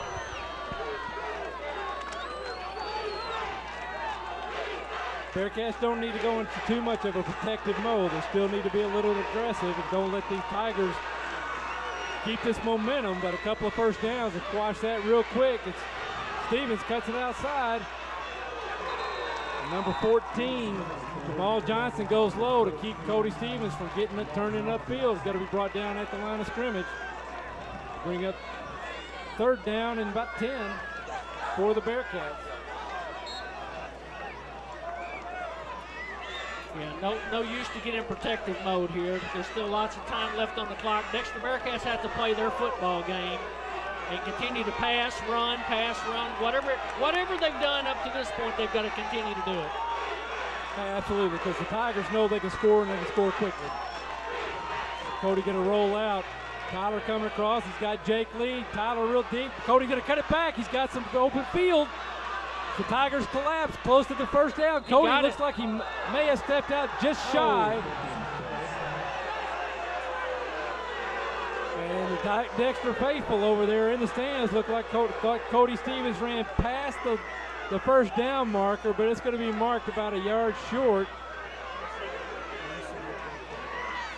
I'm not so sure I wouldn't go for this then. I know you're going to give him a short field, but absolutely. Coach Pixley waiting to see the spot. It looks like it's going to be 4th and 2. But you can see the angle. There was 3 Tigers and lickety split. They were converging quickly. There were a lot of displaying that speed coming from the backfield. He's going to talk about it. We got timeout. Dexter. And so with that, we're going to take a quick break. You're watching live Dexter Bearcat football on YHC TV. Here at Lincoln Lacey Chevrolet in Malden, we've got a great selection of new Chevy and GMC trucks. Some discounted up to $9,500. Sorry, Kurt, this one's sold. How about this GMC short bed 4-wheel drive, loaded up with chrome accessories for only $24,900. Sorry, Kurt, this one's sold. So hurry on over to Lincoln Lacey in Malden before they're all sold. Come on out to Lincoln Lacey in Malden. At First National Bank, it is about believing in our community, planning for the future, and understanding the needs and aspirations of our customers.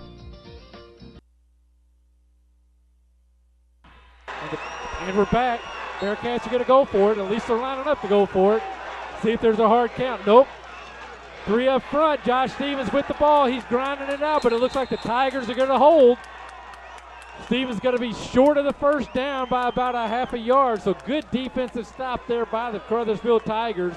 They're going to take over on downs at about the Bearcat 43-yard line with 5 minutes to go here in the ball game. As we've talked, Ed, there's still plenty of time. 5:04 left in the football game. Absolutely. So there you see Ben Godwin signal first down for the Tigers. So it's over on downs. But while we got a quick break, it's the top of the 8th. The Cardinals have 1 out, man on 2nd and 3rd. See if we can't get a timely hit as John Jay just advanced, and Albert Pujols is up at bat, going 0 for 3 so far tonight. 1 out, still score 1-0.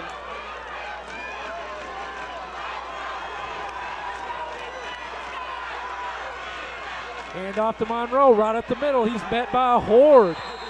Almost every Bearcat as he's thrown back for about a yard loss, but let's see if they can put it where the ball went down Well, where Monroe stopped, as I see Chris Russian right there, looks like he could have spotted maybe about a 1 foot gain.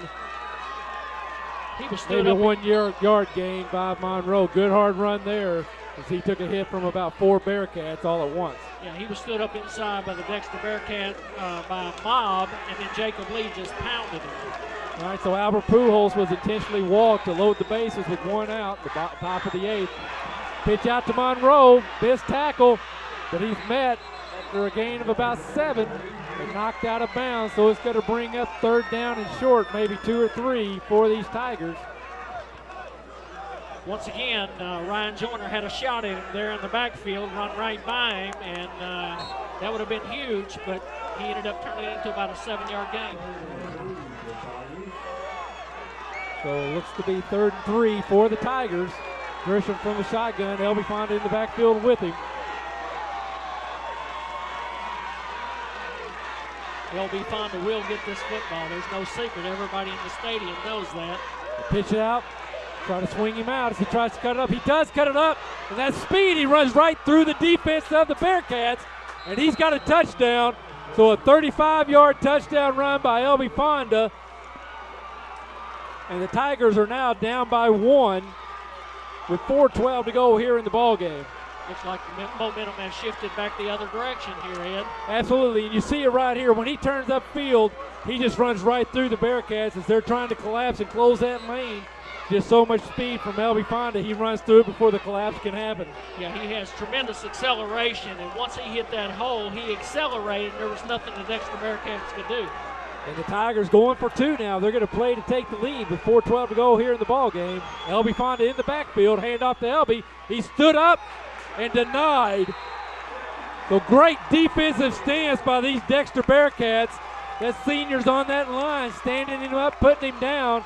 They're wanting to win on homecoming night. So with 4:12 to go, the Bearcats still on top, 56-55. Still lots of time, though. 4:12 left in the football game. The Dexter Bearcats have to quit celebrating, get back out on the football field. Special teams has got to protect the football. Then the offense has got to take over and continue this football game. And Lance Berkman just struck out, so bases still loaded, 2 outs. Matt Holliday up. Matt's 0 for 3 on the night. Cardinals still up 1-0. Dexter Bearcats have to finish this football game. Absolutely, but there was nobody in this stadium that expected these Tigers to just roll over and say, well, we got beat by a bigger school. They like being undefeated. They're number 4 in the state in Class 2A for a reason. There's no quitting those Tigers as we're seeing right now. But let's go Bearcats, right, Jeff? Absolutely.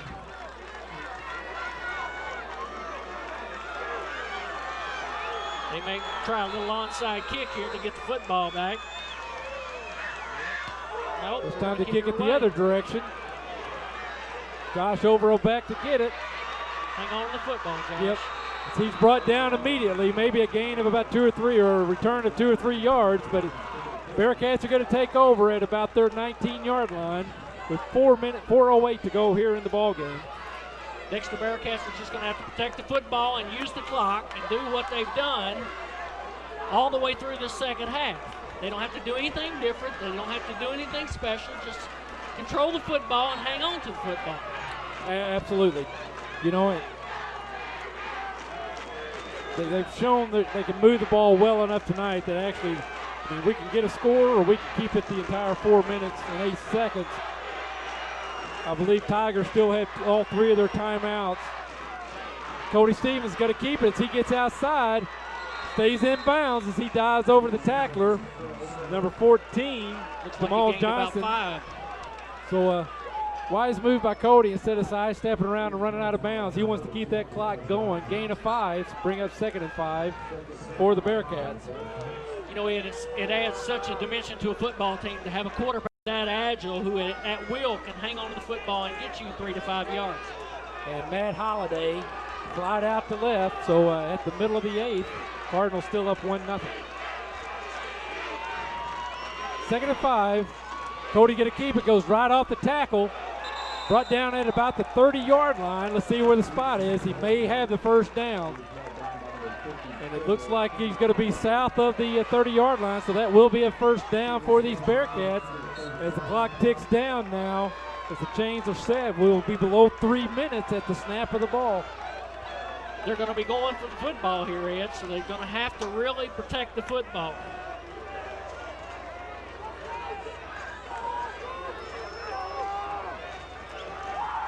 Cody bringing the Bearcats to the line. Looking at the clock, it's down to 3 seconds. Snaps it, hands off to Summers. He's met in the backfield, but he grinds out maybe a yard, or at least gets back to the line of scrimmage. That's too slow developing. And now we have a timeout. Timeout Tigers with 2:52 to go. At First National Bank, it is about believing in our community, planning for the future, and understanding the needs and aspirations of our customers. We bring you the best in full-service banking, backed by a friendly staff and a strong sense of community pride. We encourage you to experience the First National Bank difference. First National Bank, believing in community, planning for the future. I'm Danny Ford, owner of Glen Sain. We realize the best advertising we have is when our customers tell us about their buying experience at Glen Sain, with price and service. We have an outstanding service and parts department that I think you'll be very, very proud of. Every day we come to work and look forward to selling our next GMC truck and have been doing so ever since my late grandfather, Glen Sain, started the business in 1954. We invite you to come and see us and see why so many are buying from us. And God bless our troops. And we're back, 2nd and 10 for these Bearcats at their 30-yard line. Stevens going to keep it again as he turns it upfield. He's going to have a gain of about 6 to bring up 3rd and 4. Nice tackle there by number 8, Hunter Dickey for the Tigers. Those Caruthersville Tigers was trying to push him out of bounds, and Cody recognized that and went to the turf. And we got another timeout by the Tigers. We're going to take another quick break. We'll be right back. Baker Implement Company in Malden, Missouri is your authorized dealer for Case IH tractors, combines, and implements. We are also an authorized dealer for Lexion combines. Baker Implement offers service on what we sell by factory-trained technicians. We are also one of the best stocked hardware stores in the area. Baker Implement is the place to shop for Case IH branded apparel and toys. Drop by and visit us and let us show you what we have. You'll find whatever you're looking for at Baker Implement Company in Malden, Missouri. Country tales of the sweet land of liberty, of the icy land where my fathers died, land of the pilgrim's pride, from every mountainside let And here we go, 3rd and 5. Big time play right here. We have encroachment from the defense, the Tigers, that may give the Bearcats a first down. But with 2:38 to go, the Tigers have taken 2 of their 3 timeouts. First down here for the Bearcats. Could almost mean clock can run out. Great assistance from the film crew here from the Tigers, confirming there was 2 timeouts. Also want to say real quick, Jeff, friends, hello to our good friend Keith Curry down there, Judge Curry in Caruthersville, Pembroke County. I believe he might be the voice of the Tigers down there, but if he's watching online, I'd be remiss if I didn't get to say hello to him. But they're telling me up here, well, that's probably the one guy we hear in the stands yelling. So wasn't quite a first down, but 3rd and just inches. Cody Stevens dives across, first down. Well, I'm being a little optimistic here, but it is a first down. So with 2:37 to go in the ball game, and the Tigers only having 1 timeout left, Tigers just need to be able to hang on to the ball here, but another first down would pretty well wrap it up for us. Absolutely. They don't have to do anything fancy. Just continue to control the football, clock management. There's not a whole lot of time left here. If they can protect the football, they should be able to seal the victory. So I'm getting the thumbs up from Dalton Polton down below him as he's sitting on the trainer's table. Handoff over Summers. He's met by Monroe in the backfield. And no gain for Summers, but loss of a yard it looks like. So 2 minutes now, inside of 2 minutes it left in the ball game. So we can't just down it for 3 more downs. That's obvious. As the Tigers still have a timeout, but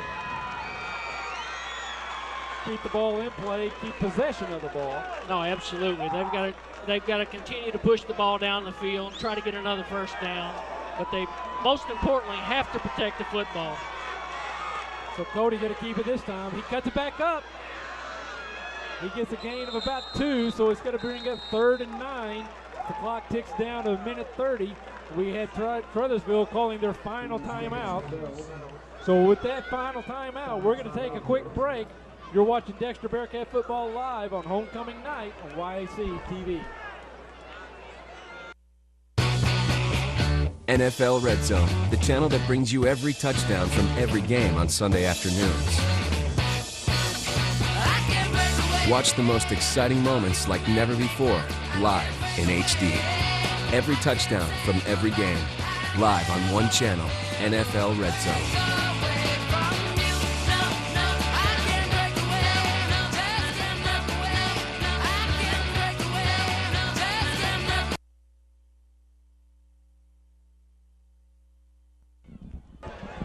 Hey, we're back as we're talking Cardinal baseball here at the break.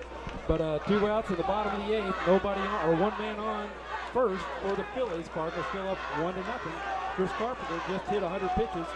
He's still in the ball game with Rollins at bat. So I think Rollins is the leadoff batter for the Phillies. But more important right now, it's 3rd and 6, 3rd and 8 for the Bearcats at their 42, 43-yard line. Stevens rolls out, bootleg. Monroe being pursued from behind. Pass overthrows Tyler Miller, guarded closely by L.B. Fonda. Would have been good for a first down, but the pass incomplete as it was thrown high.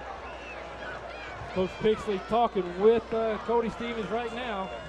And Rollins hit it to an out. You know, I'm not he real grounded sure. out to the pitcher, so at the after 8, Cardinals still on top, 1-0. I'm not sure what Coach Pixley was thinking there with 3rd down. Stopping the clock. I don't know why he threw the football. He should have run the ball on the ground, kept the clock going. Caruthersville's out of timeouts. If he got the first down, fine. If he didn't, he's still letting the clock run. Now the clock has stopped with 1:24, and Caruthersville's going to get this football back. And I think that's what Coach was talking to Cody about, is that, hey, you know, don't make that pass. Go ahead and tuck it and run to keep the ball and the clock, keep the clock going. Because now 1:13 to go. There's only 80 yards. Well, only. I say that because we've seen the Caruthersville Tigers move 80 yards very quickly tonight, but with no timeout, 1:12, Tigers are down by 1. But Ed, I think we've seen Caruthersville go to the end zone about 3 times tonight on the first play, so this game is far from over. Absolutely. I think their longest touchdown from the scrimmage tonight is 80 yards. As we see Grissom lining up there in the... Fonda's going to get this football, I guarantee you. He's their money player. He's going to end up touching this football. He stays in the block. There's the rush on Grissom. He's looking, dumps it across the middle, incomplete. But with the incomplete, they don't lose the yardage, and the clock stops with 1:05 to go, bringing up 2nd and 10. You know, it's a little surprising that they would throw like that. Fonda's been their money guy. I don't know why they're not going to him now. Well, we saw Fonda, and we had our strong side defense stacked on that side. I think what they're hoping is to catch us off guard, because I think the Bearcats are looking Fonda first and everybody else second. But I'm like you, I'm not going to be surprised if we see Fonda with this ball, but he's staying in the block. Pass goes out, overthrown. The pass was intended to Travis Murray. And with 1:01 to go in the ball game, now 3rd and 10 from the Tiger 20-yard line. Once again, I'm just blown away that Fonda, their money player, is not in this. He's took them, he's carried them tonight, and they're not even going to him. It's real surprising. And so it looks like Madsen has come in to pitch the 9th inning for the Phillies. Yadier Molina at the plate with 1 ball. No out. So Grissom Fonda's still in the backfield. And see, we got two Dexter, both Nick Summers and Alex Cliff collapse on Fonda to make sure he does not release into the flat for a pass. And so I think that's why we're not seeing Fonda get the ball, because we're double teaming him at the snap of the ball. And you know, I'm not real sure who his receiver was there. He just threw it out in the middle. I don't know if the receiver missed the route and was supposed to be on the inside or what happened there. But it's 4th down and 10. 57 seconds left in the ball game. So here's the ball game right now for the Tigers. Dexter will take a timeout to make sure Coach Pixley wants to talk with his players to make sure there's clear understanding of what possibilities, what may be coming at them, and to be sure to watch all their lanes, stay home, don't over pursue, and let's make sure we stop them before they get that 10 yards and make them turn the ball over to us. Absolutely. I think they got to watch the middle screen here with Fonda because we're going awful hard there for the quarterback. He's been just kind of hanging out on the left side there, and it wouldn't be hard for him all to just curl into the middle, catch the football, and go. Like I said, we've seen Alex Cliff and Nick Summers kind of collapse on LB Fonda. He sets up to be the pass block, but they're not allowing him to release from that line of scrimmage. And so it looks like, Coach Pixley's saying, hey, if we're going to get beat, or the Tigers are going to win the game, they're going to do it with somebody other than Fonda. Well, this is going to be the biggest play from scrimmage tonight, Ed, so. Absolutely. We see Morrow set up in the slot.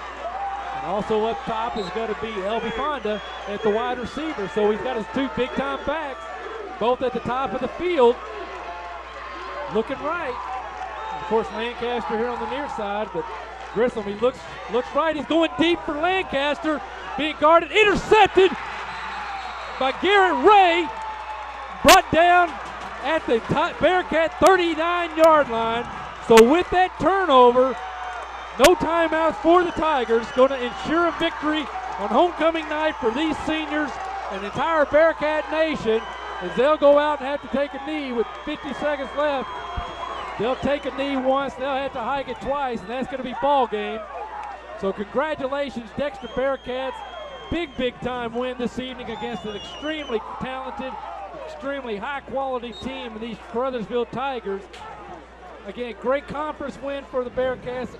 Great avenging win from last year's game, but these Caruthersville Tigers down 15 with about 2.5 minutes to go, or whatever it was, Jeff. I'm sorry, I didn't write it down.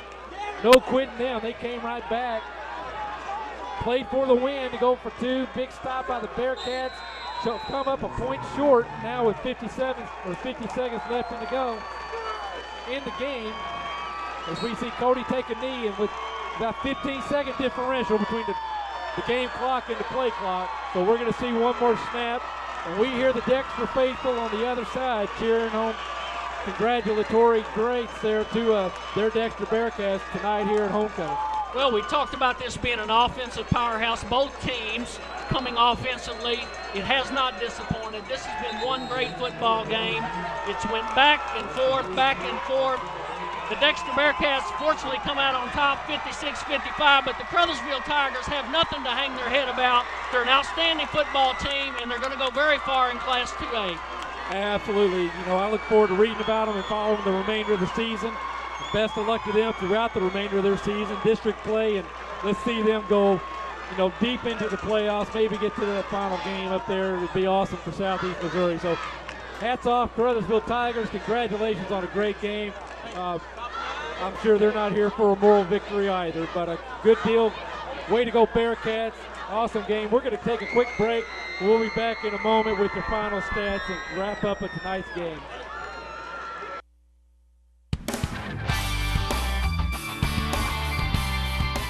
The Sports Roundtable represents one of our great traditions here in Southeast Missouri and Northeast Arkansas, and that's high school athletics. And nobody promotes it better than us here at YHC. What's new with the Roundtable this year? We're looking to add representatives from our local colleges, Southeast Missouri State, Arkansas State, and Three Rivers, to give us the inside scoop on local college athletics in our area. The roundtable was designed to give local viewers in-depth analysis about teams and sports in our area, and we're geared up to go once again every Saturday morning live at 10 a.m.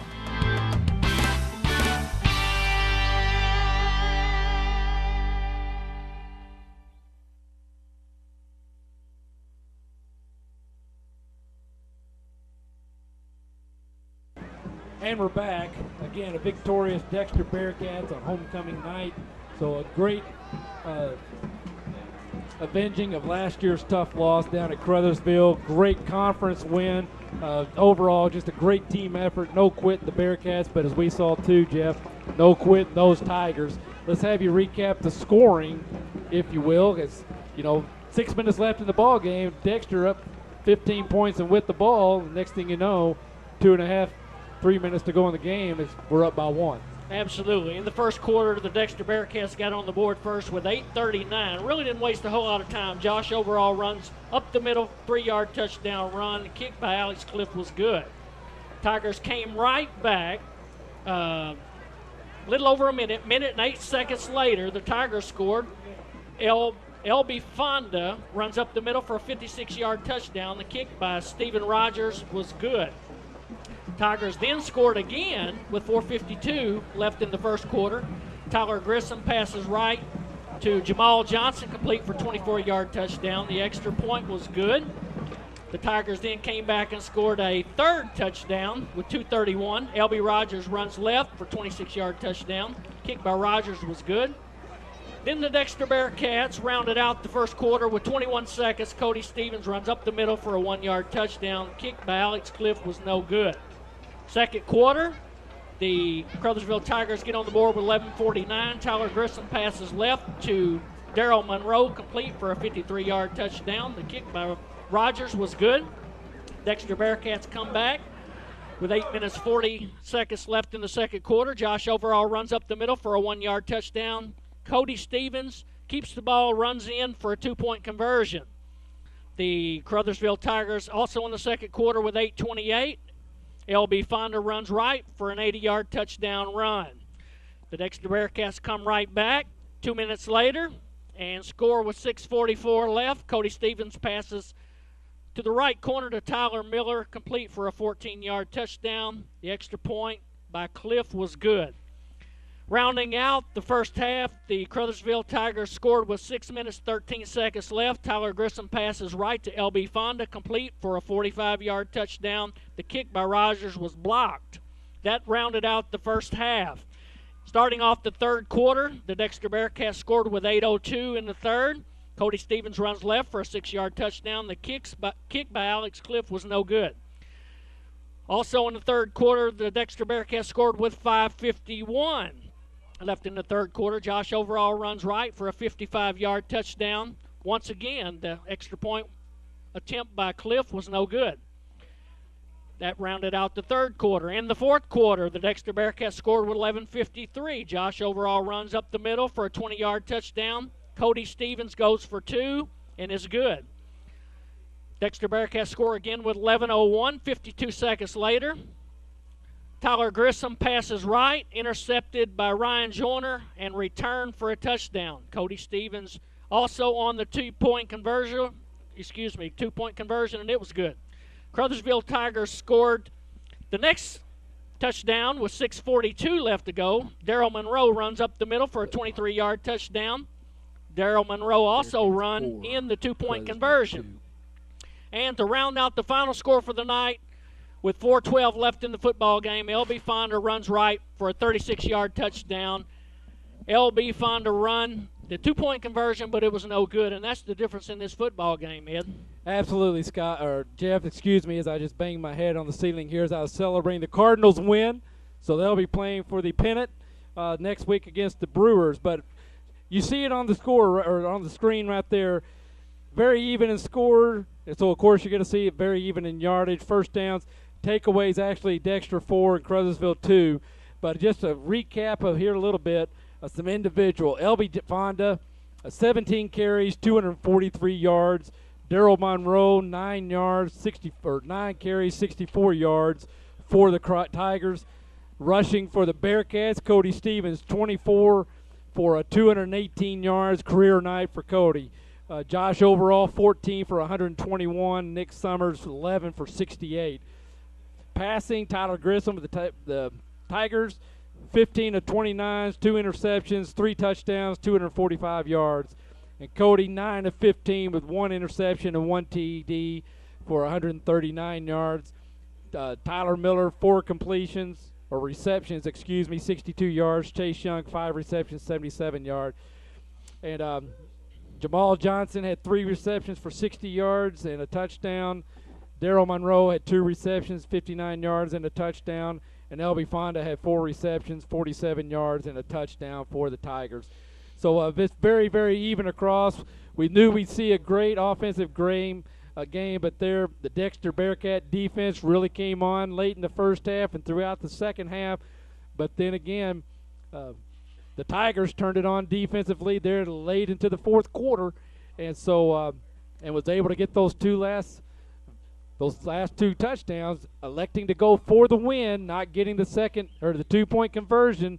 That Bearcat defense coming in strong. Speaking of the defense, just real quick, for the Bearcats, Nick Summers, 10 total tackles. Josh Lovins had 6 total. Ryan Joyner, 6 total. Zach Watson, 6 total. Kenton Sanders, 5 total. 2 for loss, a total loss of 18 yards. And I forgot Joe Lovins had 3 for losses. Alex Cliff, 5 total tackles, 1 for a loss. And defensively for the Tigers, Jamar Oliver, 10 total. Kendrick Bradley, 9 total. Jamal Johnson, 5. Lamar Gray, 4. And Daryl Monroe, 4, with 1 of those for a loss. So back and forth. A very, very exciting ball game. Congratulations again to the Bearcats for getting that conference win and that homecoming win. But again, Caruthersville Tigers, we tip our hat to you. You're an excellent football team. You did a great job tonight.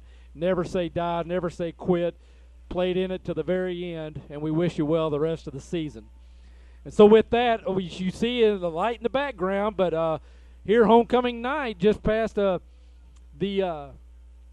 administration building between the Lutheran Church.